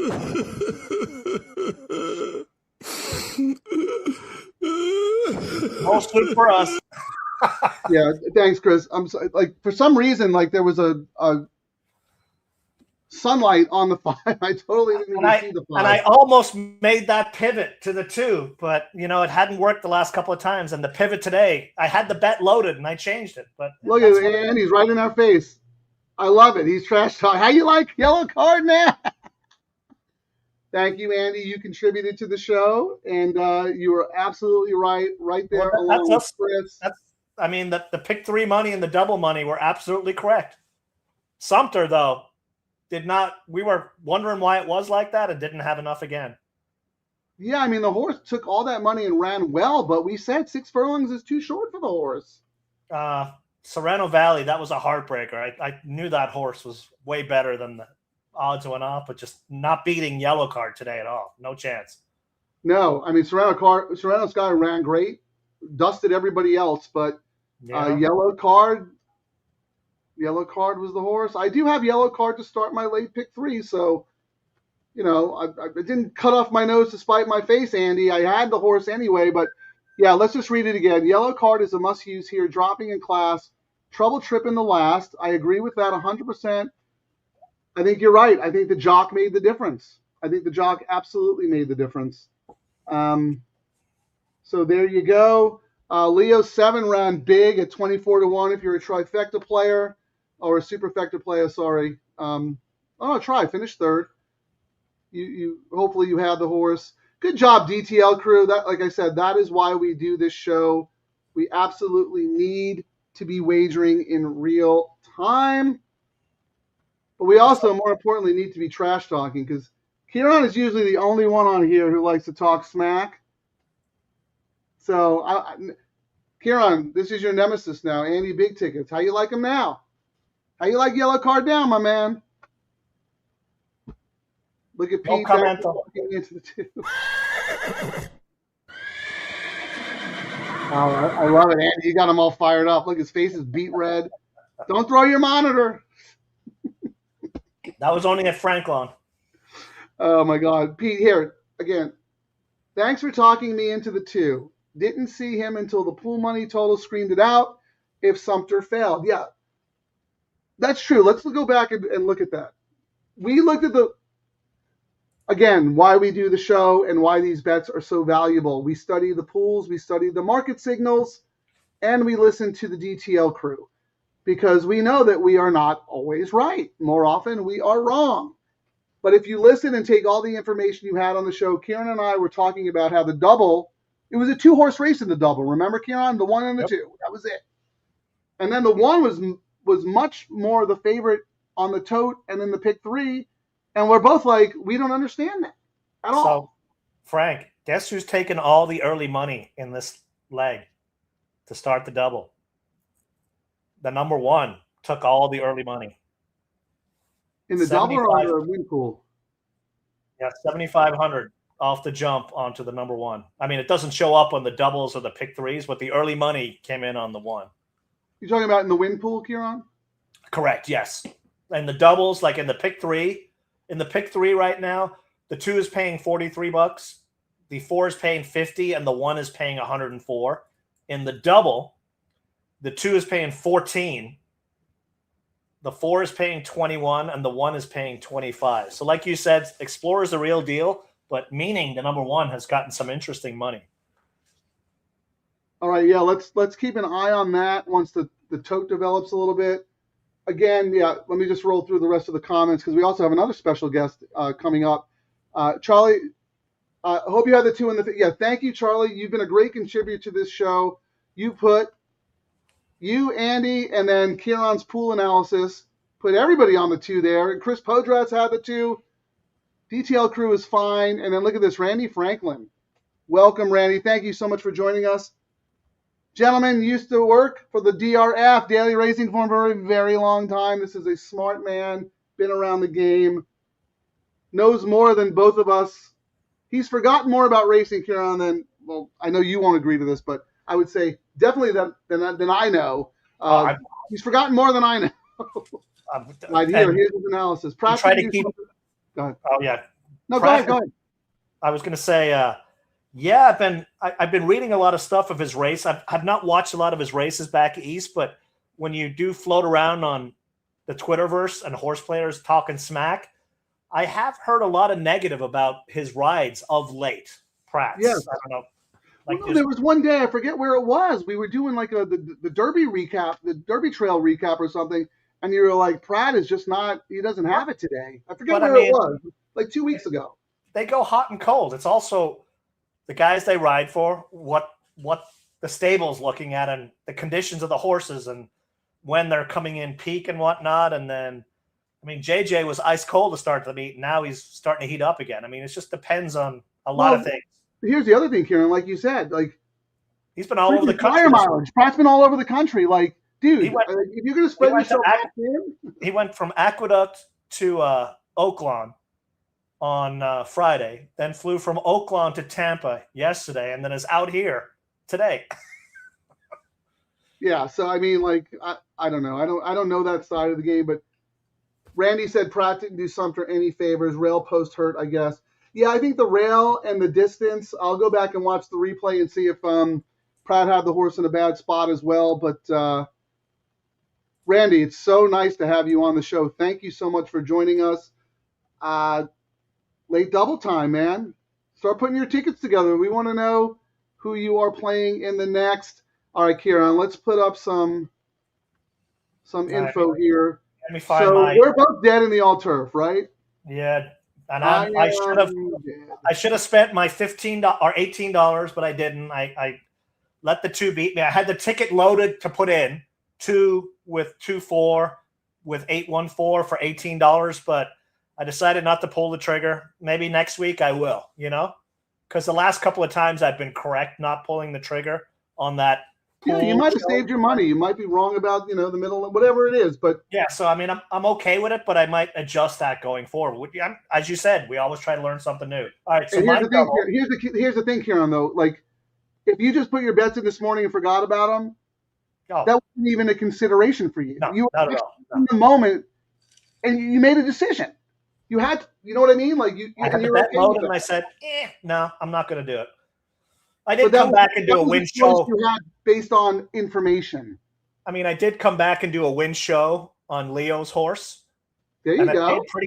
Pretty nice. I mean, you bet $20, you made 44. So double your money on a play. So yeah, between Chris and Leo and Charlie and everybody else you talked about and Andy, if you could have gone 2-7 with 2-7. And you have the trifecta. There you go. So what am I? I'm alive in the late pick 3 because I do have that Sabre ticket there. 1, 2, 6, 7. But I'm just single to the 2. Do you have your double play up there, Kieran? Let's start with that. Yeah, and let's get serious. Now we got to get serious. Yeah, my double. Oh shit! Excuse me. Bleep. I did my major ticket, if you would call it that, was using the 2. As I said at the start of the show, I'm not betting the favorite in the last leg. I shop for prices. They may end up being a lot lower than what I think they are, but I essentially just went Lahaina favorite, 8 with Balladeer with Uncle Happy. I mean, I tossed Jimmy Genius, but I see why Jimmy Genius is a horse you like, Frank. And I also saw why you liked Hiding in Honduras. You know what I mean? It was one of those things. it wasn't crazy to me, if that makes sense. But I said to myself, I'm like, you know what? If I get beat by those horses, I get beat by those horses. I'm going to go with my feel I had when I initially went through here. I mean, I put an 8, a 12-to-1 horse on top just because it was the last race was, you know, Rispoli unfortunately is injured. You know, we get a new jockey change. And it was one of those rides where, I mean, now we get Kimura where he lost by a head coming from the clouds, you know, and I remember back in October when he kept doing that over and over and over again. Yeah, so I thought, you know, maybe the change here would be good. Your genius. Here's the thing, Kieran. Yes, thank you for saying that you see why I like Genius Jimmy and Hiding in Honduras. But can I just share a screen for a second? All right. Because I agree with you 1,000% about this race. Because look, we're talking about the nightcap, the last race. Let me just show you real quick. I felt like I needed to take a stand because the alternative was this. Look at my B's and my C's. I've got every horse in the field. Yeah, I mean, and that was, like you said, that was one of those things. I'm like, I'm okay if I get knocked out, but if I can connect, I'll get paid more than I should, if that makes sense. And I was like, I don't want to, I didn't have enough conviction where I could just hammer, you know, I didn't feel enough about the favorites. And I think the morning line for that last race was pretty good because it's as wide open as it could be. And the favorite might be 7-2 and the second choice might be 4-1 and one of them win it. You know what I mean? Or we could have a 10-1 horse win. Yeah, here's the thing. Like, you're giving me credit for liking the 7 and the 10, but I needed to narrow down in that leg, so I ended up on the 7 and the 10. But look at my B's. I got the 1 and the 8 also. And then I never do this with C's. 4, 5, 2, 9, 6. I don't have any X's. Like, anybody could win that race. That's how hard the race is. But for the purposes of ticket construction, I have to narrow down. I can't use every horse in the race, you know? I mean, I upgraded the Pratt horse because he hops on. Diego won last out. So it wasn't like Diego rode the horse incorrectly. He rode the horse great, and now Pratt's up. It might end up being Pratt's horse. I think Uncle Happy, the morning line, is junk. I actually thought Uncle Happy, I mean, the inside is no benefit. Henry Adams, the number 2, Balta's horse. Tiago's riding great. Closing kick. I had to toss it. I couldn't use it. The ticket was getting crazy. The 3, Paxawallop has a chance. I just liked Papa Dramo is riding, winning everything under the sun. And, one of my, I mean, it might be a stupid thing that's in my head, but I always love Kent DeSormo on long shots in the nightcap. No, especially when he loses by on the line, you know what I mean, in his prior race. So, I mean, that's why I ended up upgrading that. But well, can I ask you a question, Kieran? I know you like Behind the Favorite, and I like Behind the Favorite. That horse owes me nothing. I've made a lot of money on that horse because he has always had very strong closing times in his turf races, and no one has ever given him any credit. So I like your pick there. And I have, let me see real quick. I have your horse as a B. But looking forward from this race to the next, I'm going to ask you 2 questions. All right. Who do you think is the favorite in the double combination in the nightcap? And who do you think should be favored in that race? Because you said the morning line is good, but it's like 4-1, 6-1, 9-2. Like, there's no heavy favorite there. So that's my question. Right now, who do you think is the favorite in the double in the next leg? The favorite in the double, I think, is going to be 4-1. Well, look at the 2 horse in this race to a horse in the next is the favorite combination. So the 2 here, who do you think that horse is in the next race is tied to the 2 as a favorite? In the next leg. Probably the JJ horse, yours, Genius. The 7? Junior. Yes. Yeah. You're right, $44. And that's probably because, the people who do the morning line betting, that was the morning line, you know what I mean? And then they were like, well, the 4 in here is the Breeders' Cup horse. And, Right, but it's not like the horse was 7-5. Like 4-1 is not that great. You know what I mean? So that was my first question that you got right. Check. Second question is, actually, I got follow-up too. Next question is, if you were making the morning line, who would the favorite be in that race? You don't have to tell me a price, but who would the favorite be? The favorite in the nightcap? If you had to pick the favorite for the morning line in the nightcap, who would it be? Number one. Because of Pratt. The presence of Pratt, last out. Good call. You know what I mean? That's who I would have made the morning. And not just the Pratt angle, but I mean, sometimes when you look at some of these horses and you see a jockey like Pratt or one of the IRAD hops on a horse and it didn't win, you automatically upgrade it. When you see Powell put someone like Pratt on off a win with his main guy, that's another Okay, and then my follow-up question to that is, so if you were making the morning line, how the public was going to bet the last race, you would have the one as the morning line favorite at what price? 4-1. Yeah, if I was stretching it, 7-2 in that race. I mean, I didn't like who they made, but I thought I thought we should have seen a lot of, maybe a 7-2, a couple of 4-1s, a 9-2 type of thing. I didn't think it was as 10-1, 10-1, like the morning line. But I mean, as you just pointed out, Kieran, very tough race to price up. It's a thankless job. When they're right, oh yeah, of course you are going to have that like that, and when they're wrong, you suck. No, but I'm asking you, and I'm trying to tell the audience, the reason I'm asking Kieran these questions for two reasons. One, Kieran's very good at his internal head pricing of the races, and he uses it to great advantage in his handicapping and when we talk about it on the show. But also, too, you have to get into the routine of having an idea in your mind about what the fair value of a horse you like is. Okay? Because you might like a horse on paper, and you might like a horse at 3-1. You don't like the horse as much at 8-5. You know what I mean? Like, you value handicapping is extremely important. And the other thing to add into that, Frank, as well, is if you think if the horse is 8-1 and you think the horse should be 3-1, you also have to think, am I the only one seeing this? Like when you're doing your bets early in the sequence, or like you got to plan out, am I legitimately going to get 8-1 in the pick 3 or the pick 4, or is it going to be my 3-1? And then if it's the lower payout, you also got to have in your mind what you think you're going to get paid out on a sequence, and if you've got to hammer it a couple of times to make it worthwhile. It's another little wrinkle you can add in when you do it. And that's why, not to toot our own horn, but that's why we think that this show is so important, because whoever you liked in the morning at whatever morning line, it's irrelevant. It is absolutely irrelevant. Everybody has a game plan until they get punched in the face, like Mike Tyson said. So Frank, real quick though, Leo said it was a $235 trifecta, the 2 on top with his 7 keyed in third, and then just one more time, real quick, Kieran, because we were talking about Pratt.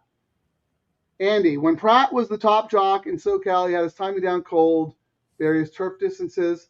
How could that ever be the case now with all the traveling and different? That's a great point. Kieran mentioned that at the top of the show, and we just talked about it after when someone said, when Randy Franklin said that Pratt did Sumter no favors. You're right. How can you time things perfectly when you're, timing this turf course and then that turf course and then this turf course? And this turf course is playing really fast, but a heads up, we actually have some rain coming in. I don't know how much it's going to be on Tuesday, Frank. So that might change I'm actually liking the rain coming in, because usually when the rain comes in. Do you like that? I do. Dolphinus comes from out of it.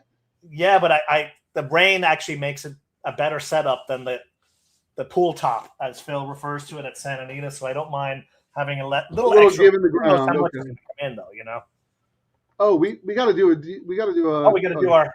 So I was about to say, Frank, the horse getting number 1 in here, the Pratt horse. The people betting the Pratt horse are betting the Pratt horse to win. They're not hedging their bets at all. It's $16K to win, $29 to place. Explora is the typical Baffert, $22 to win, $13 to place, because they're not believers. And the 4, surprisingly enough, is $16 to win, $8K for place. So If I was to take anything away, the one is getting a lot more money, and the one is getting confident money versus people hedging the other two.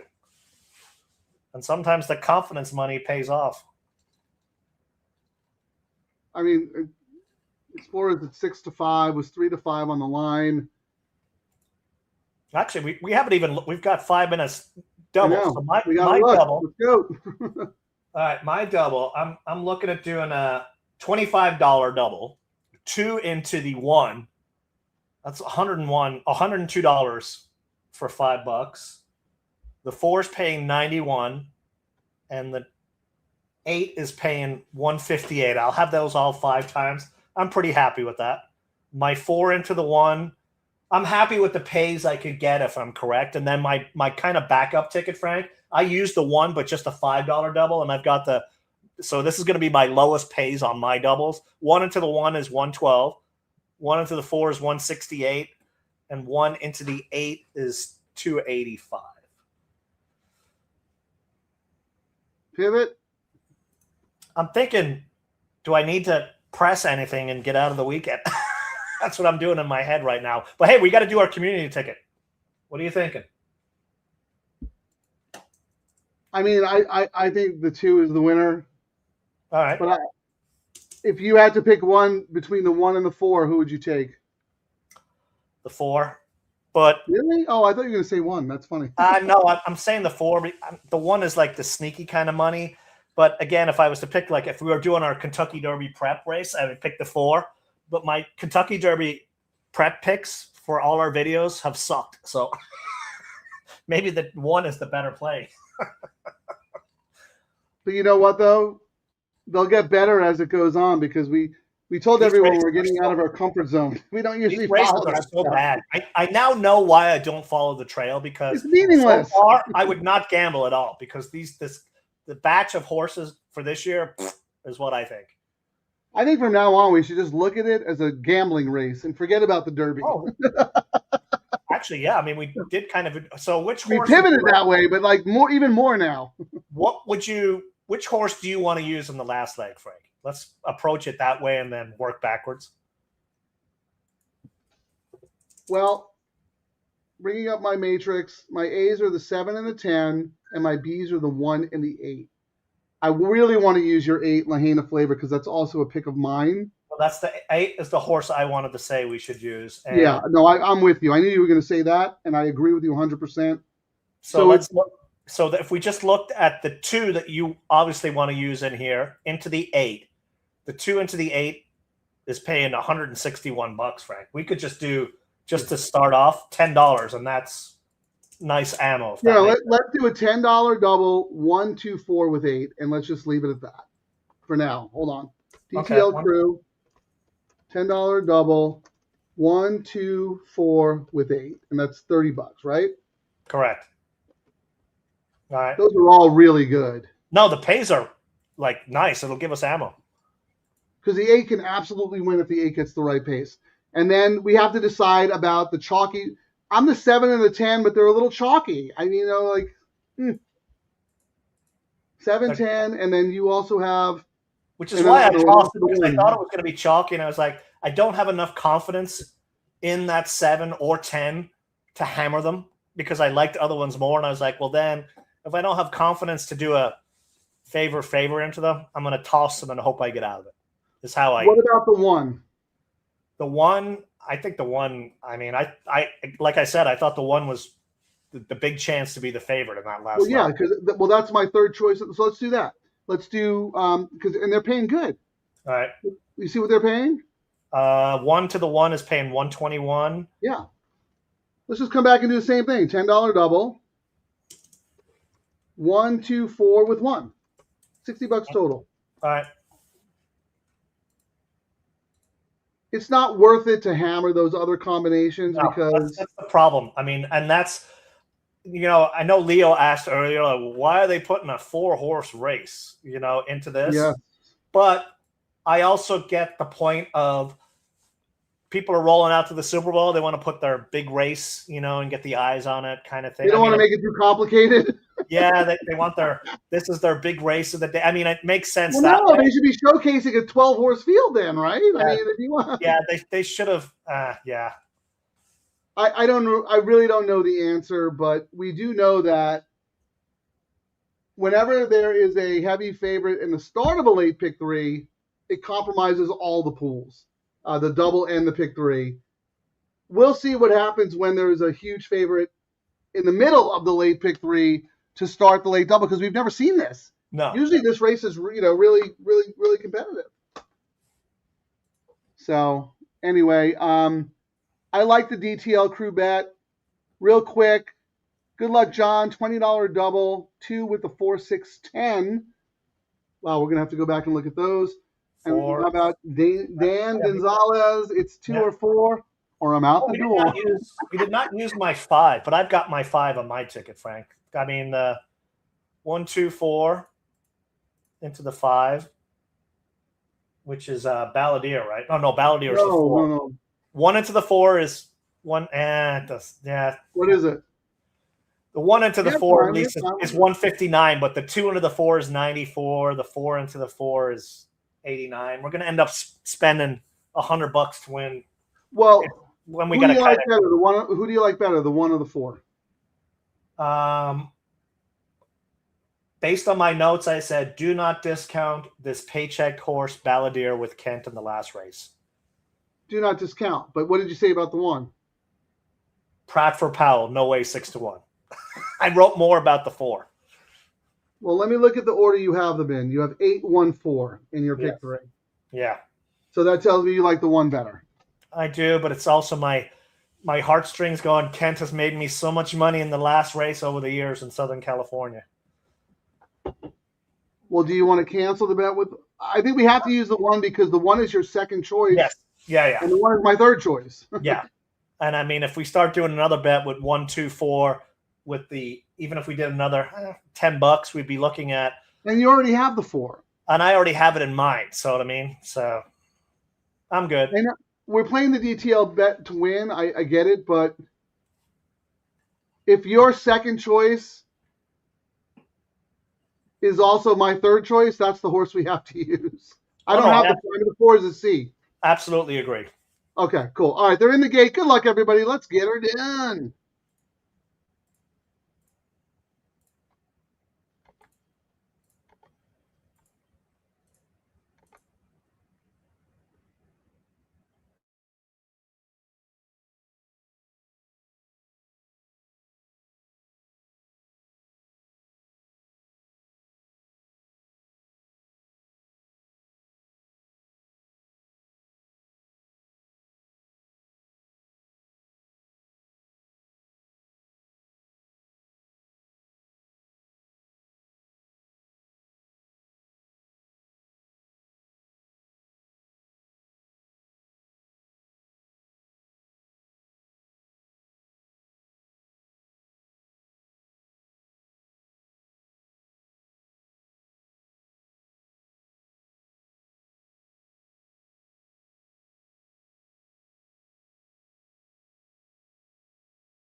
Pratt heard us. He's like, "Oh, really? I'm riding poorly. Let me beat your No, Pratt should take his paycheck and give it to whoever's riding Super Corridora.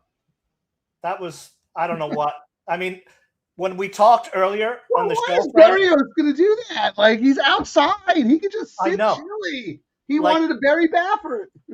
the reason, I mean, remember what I said earlier in the show? I was like, the reason I gave a chance to the one was Yes. we knew JJ was going to go to the front because that's how Super had beaten last time, and Pratt could just sit and pounce, and the two of them smoked each other, and that's exactly how the race came out. Like, And wow. Kieran, which is exactly why we're live in the crew. Yes, we are. Remember, we were just going to do 2-4. I asked you, it's so funny because when I asked you, who do you like more between the 1 and the 4? I would have bet my life the 1. And when you said the 4, I was like, really?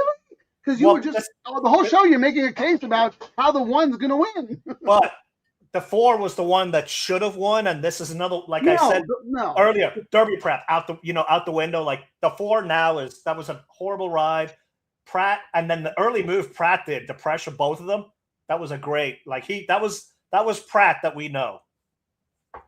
I told you, Explorer is the real deal. The only reason she lost that race was because of the 4. Explorer is way better than the 4. The 4 took the start. I'm not knocking the favorite. The favorite is super nice. And that's the kind of run style that'll win the Oaks. So Coming out of this race, I mean, you got to love the 1 going into the Oaks. Oh. And I was so mad when the 4 won on Breeders' Cup Day because I know the 4 was not as good as Explorer. I know she's not. No, we had some big money bets on that, but and then we saw today there was no way JJ was going to let that same thing happen and not be at the front. But here's the thing, Kieran. I was so surprised that you said the 4 instead of the 1 after you made such an amazing case of the 1, which is why I told you when we were looking at the probables with the 1, we have to use the 1. Because I think you would have felt really, really frustrated if we didn't have the DTL crew bet going using just the 2 and the 4. I mean, if you had asked me between the 1 and the 4, I would say let's toss the 4 and use the 1 just based on your argument. And it happened exactly how you saw it in your head. Well, what I was trying to do is because we sometimes on the bets we do, we try to go for the stuff we don't have. So I was trying to think on paper, this should have been 2-4, you know what I mean? Like a 2-horse race. But that's what I was kind of leaning towards. I'm surprised you're saying that because what is your case for the 4? You made the greatest case in the world for the 1. True. What is your case for the 4? I'm giving you credit. You should say thank you, Frank. I thought, the 4 now. No, seriously, why did you like the 4 more in this race? I just felt it would get the jump on Explorer again, and I thought the outside post Barrios would use it to his advantage. And did you think the 4 was going to clear, or I thought the 4 was going to clear. I knew JJ was going to press with the front, but I thought Barrios would have kind of not gone with him, or maybe sat 1 back. You know what I mean? Not gotten into the speed duel he did, and then. See, I thought the way you talked about the race. But it did set up because if the 2 is outside, the 2 wins that. If the 2 is absolutely 100%. There's no reason why the 4 needed to do what the 4 did in this race. 4 horses. Explorer had to go because Explorer is drawn inside. Like she had to go. So all the 4 has to do is just sit right off that horse, and instead they kill each other off. And it set up, which is exactly how you. And then how you drew it up, man. Anyone else on the 1 would not have won that race, but I think Pratt sitting there saw what Barrios had done, and he's like, "I'm going to move now. That horse is going to fold like a cheap." Yes, exactly. You know, he saw what was going on, and that is a great point. I think another jockey might have waited a little too long, and then they would have. Explorer would have won the race. Pratt won that race, seeing he moved early, and I was like. Oh, he sees something, and he had a horse, and he saw that the 4 was just going to. Yeah, he's like, the 4 is going to fold, and I can't let Explorer get too much separation, so I got to move now because I know I'm going to go get by the 4. I'm worried about the 2 horse. I got to stay. Yeah, no, that's exactly it. All right, so Will pays, Frank. Hold on. Let me get my old fashioned notebook and. So hold on. What are we alive to first? We're live to 8 and So the crew is alive to the 8 and the 1. Are you alive to anything? Your doubles? I'm alive to the 8-1-4. Okay, so you're alive to 1, 4, 8. Hold on. I think our pick threes are dead. Let's just check. Yes, mine was out on the first leg. Let me see. Yeah. And if I'd done my pivot bet for $18, Frank, I reluctantly didn't use the 1, so that would have been down anyway. Then I would have lost that $18. So. That's right. See, you're like 10 for 10 with not pivoting. Money saved is money to bet the next time. Okay, so we're both out, and I want to put up your double here. Let me just look at here. It's a weak one. I've just got $5. But hold on. All right, so. Okay, so let's look at the will pays. Let's start with the 1. What's the 1 paying? $5 double to the 1 is $123.50. And we have that times 2 for the DTL crew. Correct. And you have it how many times? Just once. That's all right. And then what's the 8? Oh, it's the 4? 4 is paying $187. We got it twice. Not we, you. What do you have it twice? Oh, I just have it once. No, I just got everything once to the 148. Okay, so DTL's crew does not have the 4. We remember we tossed the 4. Oh no, we've got 8 and 1. Sorry, that's right. Yes. And now we both have. Okay, the DTL crew has the 8. What's that? The 8 is paying $305 twice. And we have that twice for the DTL crew, and you have that once, right? Mm-hmm. Let's get this 8 home. Why not? I mean, the what's interesting is the early money that came in here, Frank. I mean, pounded the 7, 5-2 now. The fact that Pratt won that last race, I think we'll see the 7 come down. But I mean, I'll take getting it because we're going to get paid for it. I didn't understand a word you just said. I'm saying we have the 1 and the 8. Correct. I'm saying all the early money came in on the 7, but and it's showing 5-2. The 1 is 7-1 right now, but I think the fact that Pratt won that last race, we'll see money come in on the 1 as we take towards the race starting. Well, now that we have our will pays written down, let's look at the rest. Let's look of at the pick 3. We should look at what the smart let's money. Look at the rest of the doubles too. So is the 7 the favorite in the double? In the double, the 7 is the favorite at $89. And then it looks like the 10 is second. 10 is second at 95. The 1 is 123, and then it starts going up. Okay, well that's good. Now once took money there, and now let's look at the pick threes. 7 is 212. Yeah. 10 is 310. 4 is 414. 4. That's your horse. Oh, yes. Sneaky pick 3 money, Kieran. Yes, and then the 1 is 439. Wow, the 4 is third choice in the late pick 3, but 1, 2, 3, 4, fifth choice in the double. Pick took 5. Pick 3 money, dude. Your 4 took pick 3 money. Pick 4, Frank. 7, 178. 10, 260. The 4, 432. Then the 1 at 467. Pick 5. I mean, we don't usually look at that, but the pick 5, the 7 is dominant at 757, and it starts going exponentially higher for everyone else. But aside from the 10, the morning line price on the pick 5 as well, Frank. Yeah. The 4 is the clear third choice at 1,800. That's the sneaky money.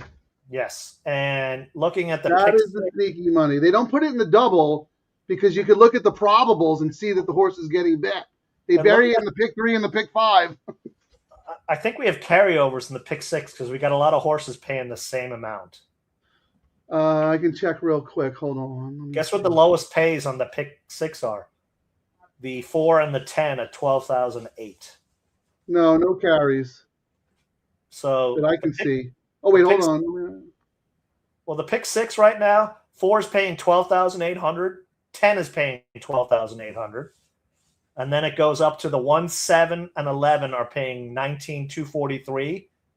And the 2, 8, and 6 are paying 38,486. Yeah, no carries in the pick 6 pool. So across all pools, Frank, the 4 is the sneaky money in everything. I agree. Third choice in the pick 3 and the pick 5. And that's where the sneaky money shows up. Because you can't see who's betting what in the pick 3. You can see it in the double. So you can't hide your money in the double. So Frank, wait till you hear this.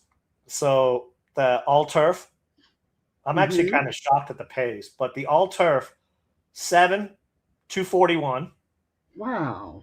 10, 374. 4 at 596. Then the 1 at 7. So the 4 took money across the board on multiple different, parlay bets. So it might be one of those instances, Frank. If this horse stays at 5-1 or above, screw doing exactas and tries. This is a win bet horse. This is a win bet, absolutely. And you know what? It's a trainer who, when the money shows up, the horse fires, right? Mm-hmm. So the money's showing up in the hidden pools. That horse is hell alive. But what is the path to victory for Balladeer? Don't get me wrong. I think Balladeer is an awesome horse, but it's not going to wire the field, right? No, it's weird how this. I think if Kent can save a little bit of that early speed versus trying to be in a all-out wire job, and just can find a spot and be close to the rail, hug it all the way around, and then blast, has a big chance. I mean, it's all going to be on the jockey ride and what he sees. Well, I mean, Kent's one of the best to do it, right? He doesn't often get caught up in speed duels. If there's anybody who can suck a horse back and get the horse to relax. And what may end up happening is, Balladeer kind of hugs the rail, and Pratt will probably sit behind Kent and move at the same time, is how I would see it playing out. Say that again. I think the 1, Pratt on the number 1 is going to probably sit behind Balladeer if they get on the inside, and then when Balladeer moves, Pratt's going to move with him. Hope a spot opens and then kind of come out. So I think it's going to come down to the 4 and 1. If I was to do an exotic bet, I might maybe I'll go get another beer and I'll start doing exactas. I know Balladeer is super classy. Paycheck horse. But I just think there's a lot of speed, and even if he does settle, I think someone's going to come from off the pace and run them all down. You know what I mean? The one thing that made me upgrade it, aside from the fact that, Kent almost lost last out, was, the juice was a nice difference there. So I think the juice helps this horse a lot. Like when it was off and then on and then off, you know what I mean? So, and look, we've seen a lot of these. If I were Papa Padromo, I'd scratch and run against a bunch of tomato cans on Saturday in your race. Yeah, I'm okay seeing him in this race. He's like, what? All I got to do is beat Gold Phoenix? Easy peasy. He's watching the Little Red Feather workout videos on Instagram. I got to tell you, we've seen it actually happen a lot this season.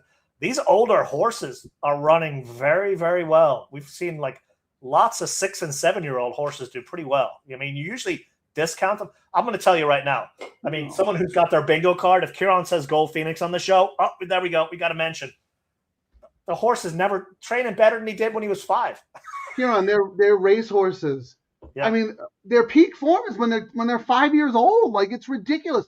And I'm going to give Santa Anita a lot of credit because all of the vet and safety restrictions they put in many years ago, and the fact that they started writing races for horses who were only 4 or 5 or maiden races, 4 or 5. A lot. You're seeing these horses stay in training a lot longer, they're doing great. They're race horses. This is look at Balladeer, happy, healthy horse, 34 starts, it's earned more than $500,000. I mean, come on. I mean, when you look at back in the day, racehorses used to race every 2 or 3 days. I mean, you see some of the stats for some of the horses in the Hall of Fame, and they're like 150 races. We got horses now that race 5 times and they get retired for $1 billion in stud fees, you know? But you're absolutely right. I mean, to see like these older classy horses still excelling, that's a reflection on all of the safety protocols and vet oversight that Santa Anita implemented many, many years ago. But that's also the trainers buying into it too, right? Believing in it. And the owners. And owners too, right, yes. Pacing it out, you know, picking their spots, you know. Like even for us, we had a chance to go to a race in the big race in Hong Kong. And they're like, well, long campaign last year. Let's send him to, I mean, he only went to the bench for a month and then he was back in. This is the earliest Gold Phoenix has ever come out. Yeah. And it was one of those things, let's give him a race. Let's send him to the farm, go be happy, and then back he comes because they've got these races for him to race in. Hey, this expression exists for a reason for a very long time. If you're good to the horse will be good to you. But look at this, the DTL Crew member right here, Paul Victory. He's alive. 3,000, 2,900, 6,700, 1,000, and 1,500.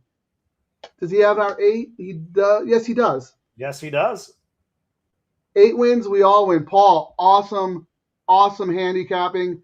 He's got all our horses. He's got your 10 and my 148. But is that the pick 5? Like what pool are you alive in? Let us know, because I want to know if you played the late pick 3 100 times. Like, let us know how you played it. Tippy, thank you for joining us. We were just talking about you the other night. Terry and I were thinking about maybe taking a trip up to the rib joint and seeing if you and your wife are available to break bread. But we'll take that offline. But anyway, tried to get a double in. Pratt ran out of time. Well, sorry. That's usually a Kieran move, but Kieran's been very good on the show about that, actually. I don't think you've ever got shut out. No, we make sure to pull it up there because we early on we would be blabbing away and then someone would go, they're already at the 16th hole. I know. Well, it's because we don't show the races. But you have live. 2 screens now, right? You have a big screen and a little screen. I need to get a whole monitor set up. Hey, good luck, Charlie. He's alive in the all-turf and the pick 4 and the pick 5. 147. He does not have our 8, but he does have your 4, and he does have our 1. So good results for everybody. Tippy can't complain because I took down the late pick 5. Oh, nice. Good for you. Yeah. If anyone likes to play the coast to coast, reach out to Tippy because the dude is the king of the coast to coast. I know he's hit for big stacks multiple times. Okay, Paul's alive in the pick 3. So you must have played it several times, right? Because we went. Oh no, we didn't look at the pick 3 pays, did we? Yeah, we did. They were pretty decent. The pick 3 right now, 439. He must have had it 10 times. Yeah, that's what I'm saying. Yeah, 439. Yeah, 10 times on all those pays, Frank. All right, Lawrence Naylor, thank you for joining us. The DeSormo ping pong theory. Is that what you were saying, Kieran? I don't know what that means, the ping pong theory. Ping pong theory? I've not heard that one. Like he almost won, but now he's back? Yeah, I actually do love that angle when he almost won on a horse. Especially is that what you're talking about with the ping pong? Yeah, I mean, especially, I got into an argument one time with someone, and they blast us when I said, I always bet Kent DeSormo in the last race or Mike Smith when they hang around the last race. And the guys are like, that is the stupidest thing I ever heard because they draw the races. They don't know what order they're going to be in. Right. They don't know that they're going to be in the nightcap. Then my argument is they stay around for the nightcap is what I'm telling you. Yeah, they could I got food poisoning. I got to go home. And, they still make fun of me, and it might be the stupidest thing. Like, I always win with Gold Phoenix when I wear green socks. You know what I mean? If it works, it works. All right, let's play a real quick fun game. The two big tracks today, Santa Anita, obviously. and then Oaklawn Park. They both have the $3 late pick 3 and the $5 late double. Let's compare pool sizes. Because we used to do a show for Oaklawn Park, and we absolutely crushed it. So let's see how the DTL crew is doing. All right, let me get Santa Anita. All right, I'm going to give you two numbers. You pick who you think is which track. Okay. $5 late double, 85,000 or 173,000. 73 is sunny California, is what I'm saying. Even if it wasn't sunny, I don't know. I think it's the Double Trouble live crew shows up. Oh my God, double the pool size, Kieran. Yep. Oh, not surprised. I don't think there was an Oaklawn show that we did that was under 100. No, I think one was like 97,000, and yesterday they had their big contest, and they still couldn't crack the number. That's the whole reason you run those big money tournaments, is so people will churn the pool, and it still didn't help. So, all right. Well, this one's. I know this one's gonna be a tricky one. Okay, the first number in the late pick 3, 123,000, or 213. Based on this pick 3, I'm gonna have to say the higher one is Santa Anita again. Yeah. Well, lucky guess, but you're right. Yeah, lucky guess. DTL crew, thank you so much. I love to see these numbers for Santa Anita. Oh yeah, because they were the OGs. They started all these low takeouts. And other tracks are putting guardrails in, and then when the guardrails don't work and someone loses money on their biggest race day, they remove the guardrails for a week so they can get their money back. Who do you think they're getting their money back from, guys? Yeah, that was kind of jaw-dropping. Thank you so much, Santa Anita, for providing these retail player-friendly pools. Thank you, DTL crew, for showing up week in and week out and having fun and gambling with us. But more importantly, putting your money where it actually matters, because the more success these pools have, the more options we're going to have. So, Frank, yeah. I've got my DGen bet, my Super Bowl bet right here. I got to pay for the weekend because I kind of messed up today. So I was just going to do an exacta box 8-1, but I'm going to throw my 4 in. So I'm going to spend $60, $10 exacta box, 1, 4, 8. And I'm looking at 1, 4. I think the lowest pay across the board would be $500 when this hits. It's just a matter of which one comes first and second of my 3. So the 1-4 exacta, which would probably be the lowest pay for you, is $55 for $1. Yep. I'll take it. Yeah, that's pretty good, man. Pretty good. All right, Paul Victory's got it multiple times. My man. How you doing? Victory. Yeah, here's the ping pong. Back to Lawrence. Sit in the jockey room all day. Only man of the day. At the very least, the jock's going to be trying, right? Brooklyn John's going to play a trifecta. He thinks the 6. Do we talk about the 6? No. Rastaman vibe. The Ricky. 0 for 15 at Santa, but he's using in the try. 7 times in third. So that's a very good trifecta. And the other interesting thing is recently gelded, and I usually upgrade horses when you get that, change. And this is a marathon horse cutting back quite a bit. Yeah, it wasn't one of the ones I came up with. I think the horse probably likes to run a little bit longer, but you know what? To Kieran's point, there's an equipment change. Mark Ladd is very, very good off this kind of layoff. And the horse does have those 7 third place finishes. So, all right, good luck, John, there. 146 exacta and try box. Charlie, one time. Yeah, good luck, man. Yes, we root for everybody here, except for Kieran. He only roots for himself. But that's okay. Anything funny on the tote here, win money-wise? Nope.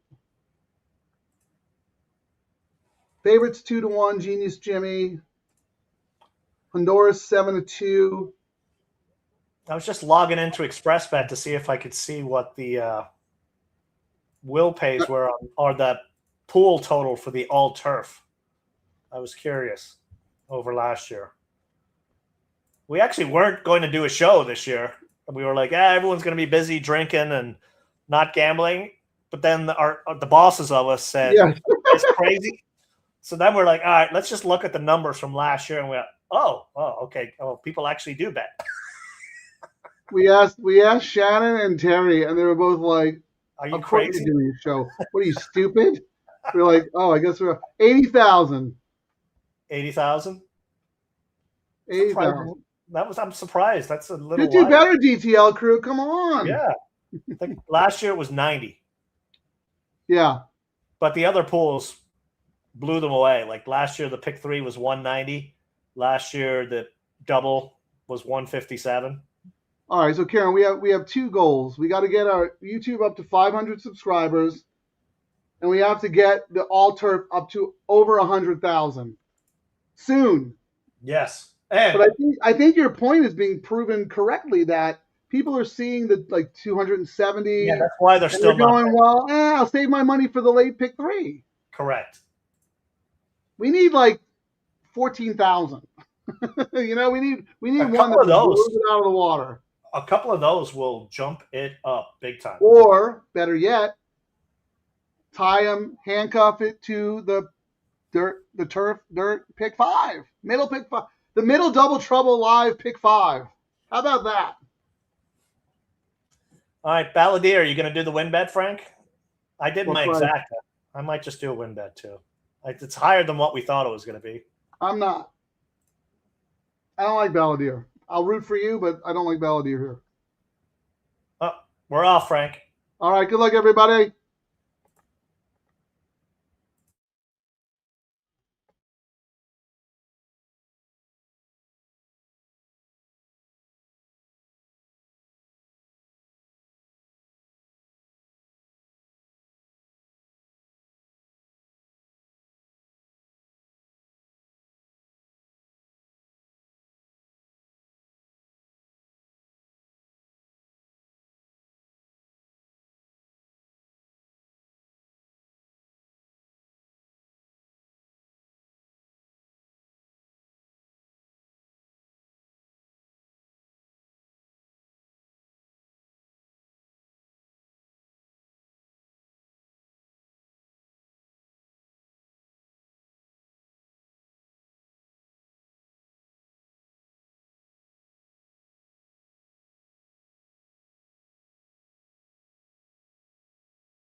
Yeah. I was hiding in Honduras.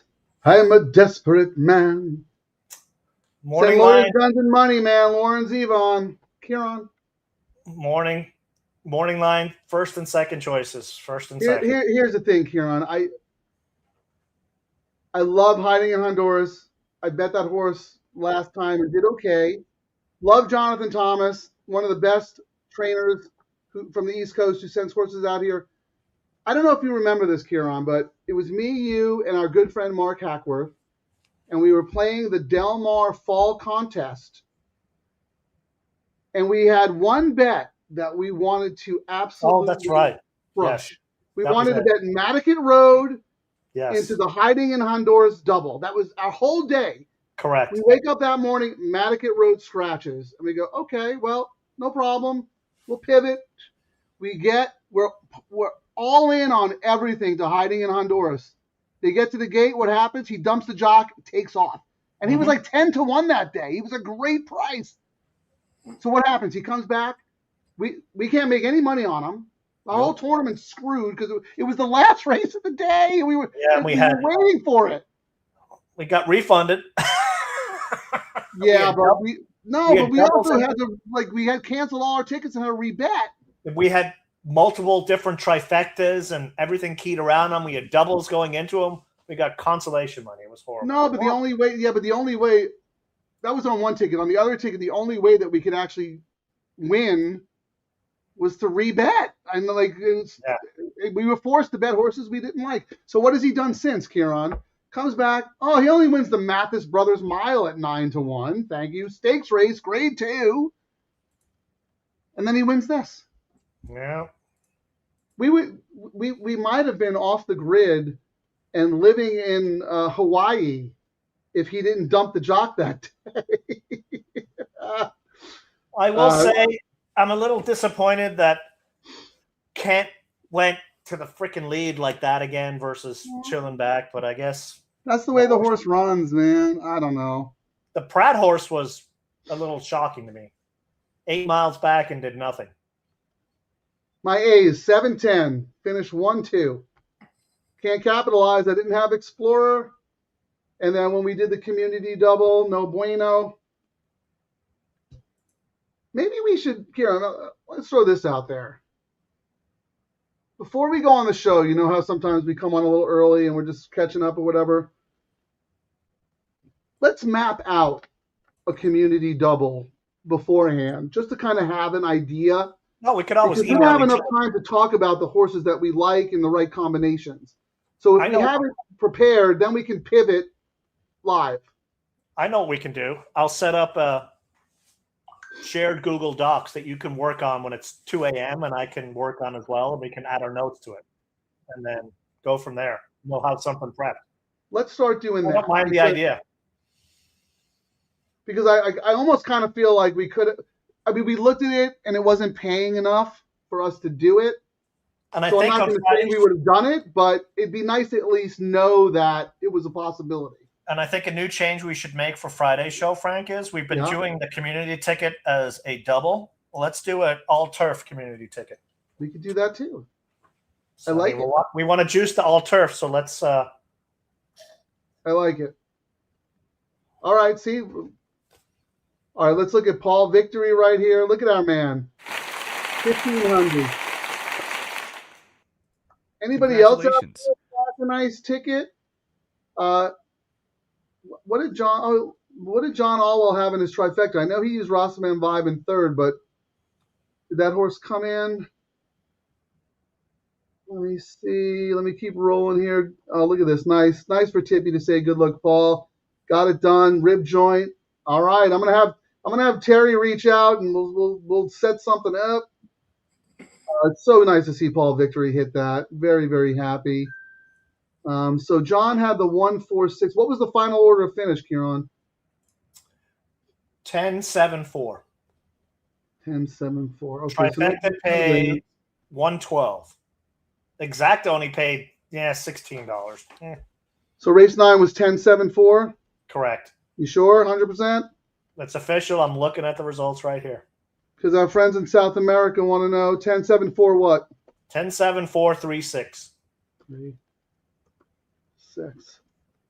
How do you say like and subscribe in Spanish? Cerveza.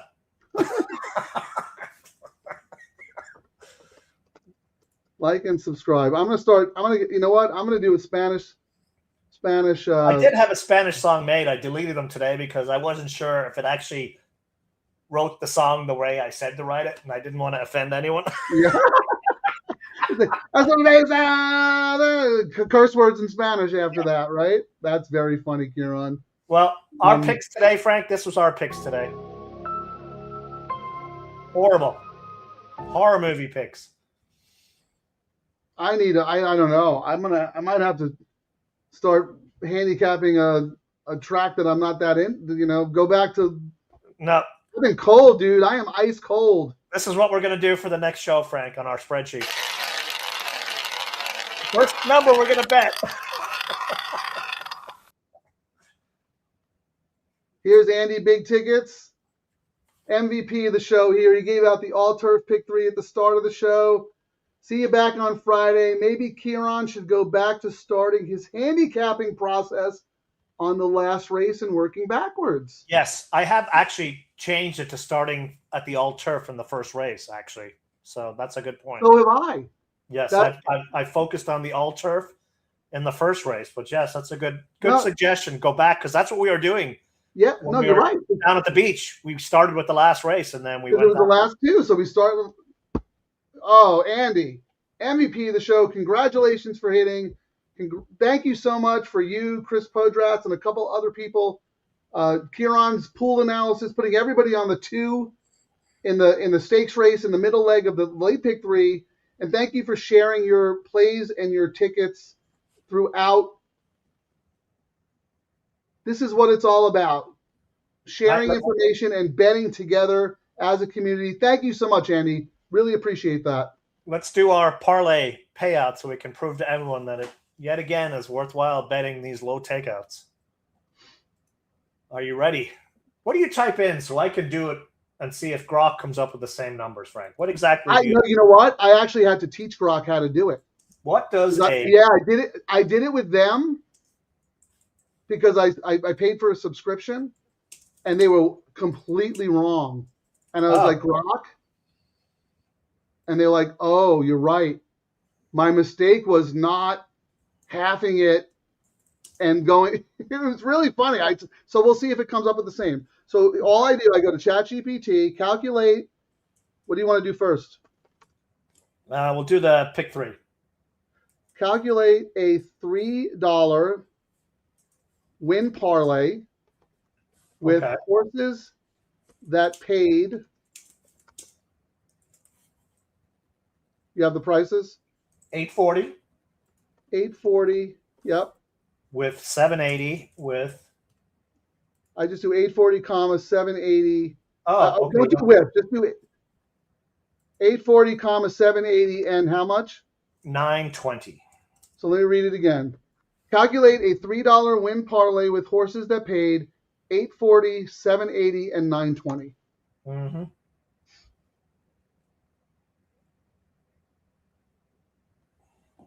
Yet another contribution to the world of horse racing that we're not going to get paid for.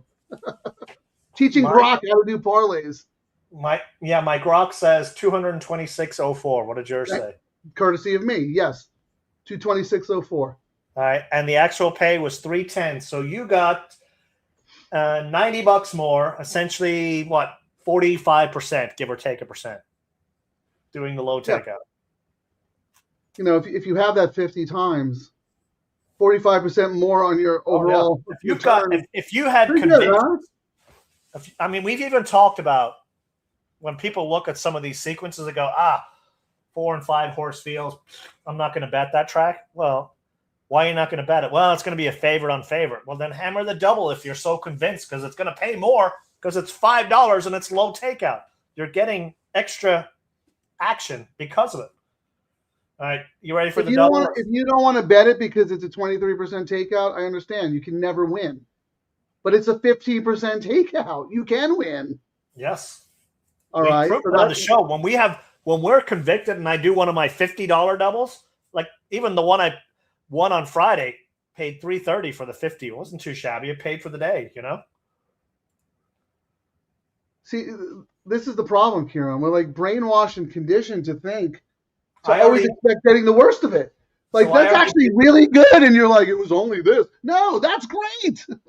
I just did the parlay for the double, Frank. Wait, hold on. Let me do mine. Calculate a $5 win parlay with horses that paid, what are the numbers?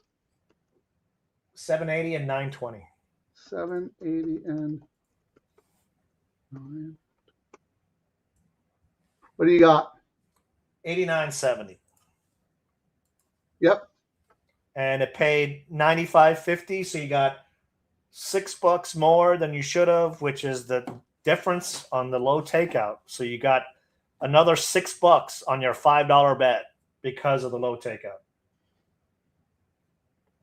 But yeah, Over $100, that's 600 extra bucks. but yeah, let's complain about the robots and whatnot. I think there could be an elimination of the big betting teams, Frank, and every bet could be a 10% takeout, and the same people would still find something to complain about. Well, you only got 11 horses in this race. Why don't you have 13? You know what I mean? There's always going to be. Yeah. Why is it $1 instead of 10 cents? Yes. I mean, that's why we ended up. The jackpot bets are what drove that whole thing, because people were like, give us those silly jackpot bets that ended up feeding the monsters that people are complaining about now. All right, you ready for that? I feel really emboldened because of what Santa Anita started and then what Del Mar emulated, and they helped us get our show up. And I'm happy about, having outlets to wager on these horses and these bets. The industry is completely focused on the wrong things. Completely focused on the wrong things. You have some of the best bets in racing that other ADWs are not even concerned about, not even interested. They'd rather take your stupid entry fee in a tournament with 20 players than supporting something like this. But that's a conversation for another day. Let's do the pick three, turf. $3 win parlay with horses. Who won the first leg was Genius, Jimmy Blue Jeans. Yeah, 820. Pretty good, actually. Yeah, but you're going to be shocked at the result. 820. Yeah. With 840. 840. Yep. With 920. Let's see. What do you got? 396. No. Grok. Grok says 396. Grok's wrong. Do it again. Oh, really? Think Do hard. I have the wrong numbers? 820, 840, and 920? Yeah. $5. Oh, wait, it's $3, right? Yeah, $3. That would explain it. I just copy and paste. Okay, because I was about to go, yikes, we've not seen that in a while. Okay. Yeah, because it ended up paying $237, right, is what you came up with, Frank? Yeah, what did it pay? $374. 60% more. Massive. And that was with, if you actually look at who won all three legs, you were looking at Jimmy Blue Jeans, which a lot of us thought was, going to be the favorite, and and it ended up going off because it was the first leg and it was the favorite. Then we went to race 7, yellow card, but all the double and pick 3 money knew that horse. It was either going to be Sumter or 3. And then the last leg, you had the morning line second choice win. So, and it still paid 60% more. We just need some chaos. We need some chaos, Frank, so that we can start advertising. Because when we remember when we hit those big pick 3s down at Del Mar, then all of a sudden people started betting that late pick 3 because they were like, "Oh, look at these pays." We've not had that run of a couple of gigantic pays yet, but I think it's coming. Yeah, but part of the reason is like the Santa Anita horse playing community is the smartest in America. This is the toughest playing field. Look what happened when we went to Oaklawn Park. We cleaned up. We absolutely cleaned up. We were basically stealing money from them because it was so easy. We love playing Santa Anita because it's a challenge and they offer these amazing bets. Randy Franklin, thank you so much for joining us again. Legend in the game, DRF, Daily Racing Form. Just keep matriculating the ball down the field, boys. I appreciate that support. Yeah, we're not going away anytime soon. We believe in this. As long as they provide us with these wagers, we're not going to stop. Do you want to look at last year's pool sizes just to? I looked earlier. The all turf was down 10,000. Right, we saw that 90. But the pick 3 and double were up because we looked at it earlier. Like you said, the pick 3 was 220 or something like that. I can look again. No, that's all right. As long as they're up, they're good. No, double, you said it was 175. I think it was 150 last year, 50 something. So they were up. I'm pulling it up right now because because we always like to throw those numbers out. Last year was Sunday, February 9th, and we had an equivalent of 9 races that day, and they had really good handle, which is why when the bosses told us to look at the handle, we were like, all right, I guess we're doing the show. Double last year. Everyone's getting drunk, and they want to gamble. Like, give them something to gamble on. 157,000 last year, Frank, for the double. Yep. And 190 for the pick 3. Wow. And what do we get this year? Let me look. I can follow. Blah, blah, blah. Okay, what was the double again? 157. 173. All right. Pick 3. 190. 213. What was the pick 4? Pick 4, 343. No growth. Down. 276. Yeah. Just call us. We'll help you out. Pick 5. 459. 356. But that is also the sequence of races today as well, Frank. I understand, but I really think that we're seeing a sea change, Kieran. That money that is showing up in the double and the pick 3 pool is being reallocated because people are starting to get smart and shift. I've reallocated my money from playing contests and other bets to only the low takeouts, and my handle is probably up 300 or 400%, Frank. Like we talked about earlier, Kieran. And I know we are not the only ones. So it's one step back, right? Because in the short term. Yeah, but you're going to grow the game. Correct. Look what we do on these bets. We get knocked out and we bet the exactas and the tries and the wins because we're engaged. We don't get exactly try. We come back and play the low takeout late double, which is why your idea is genius. You need to tie the all turf to a double. But anyway, my point is you have to take one step back to take 2 steps forward if you want to grow in the industry or any industry. What really, it'd be different if you saw the money not show up in the pick 4 and pick 5, but you're seeing growth in the double and the pick 3. That tells you that there is an opportunity to keep doing more of these bets. All right, they're about to do the Super Bowl. This was a birthday present. Calumet makes bourbon. Bull Lee. How about that? Very nice. And then a nice. So Terry's son Blake is married to the most amazing woman in the world, Allie. She did this. This is art. This is not a card. Look at that handwriting.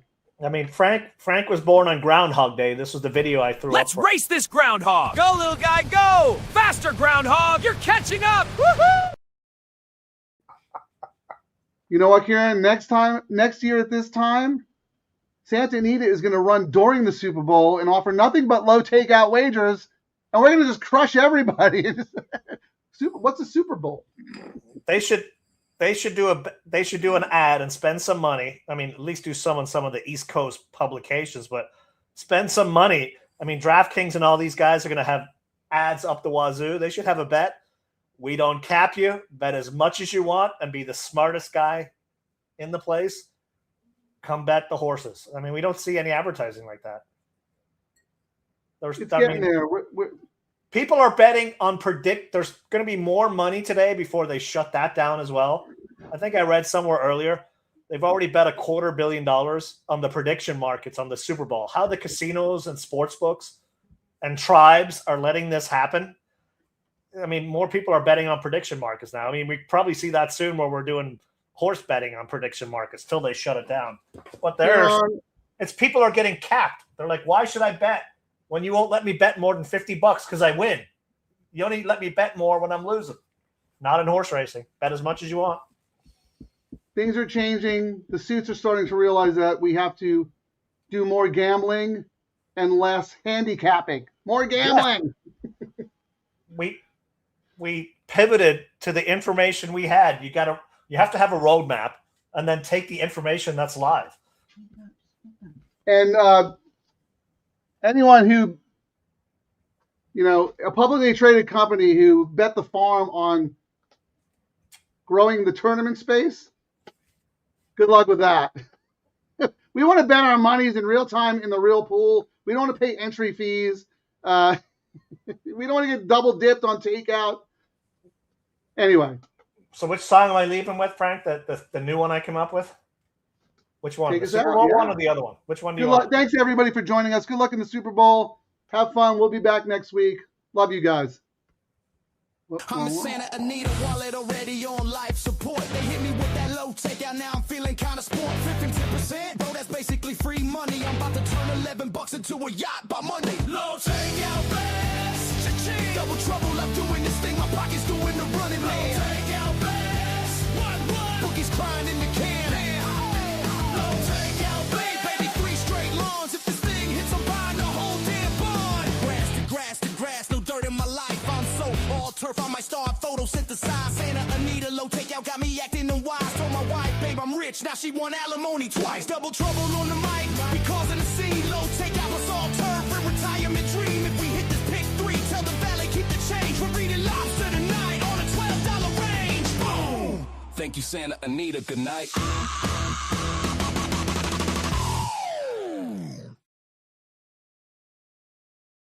Thanks for watching, everyone. Remember to like and subscribe to Double Trouble Live on YouTube. Get out, get up, get paid.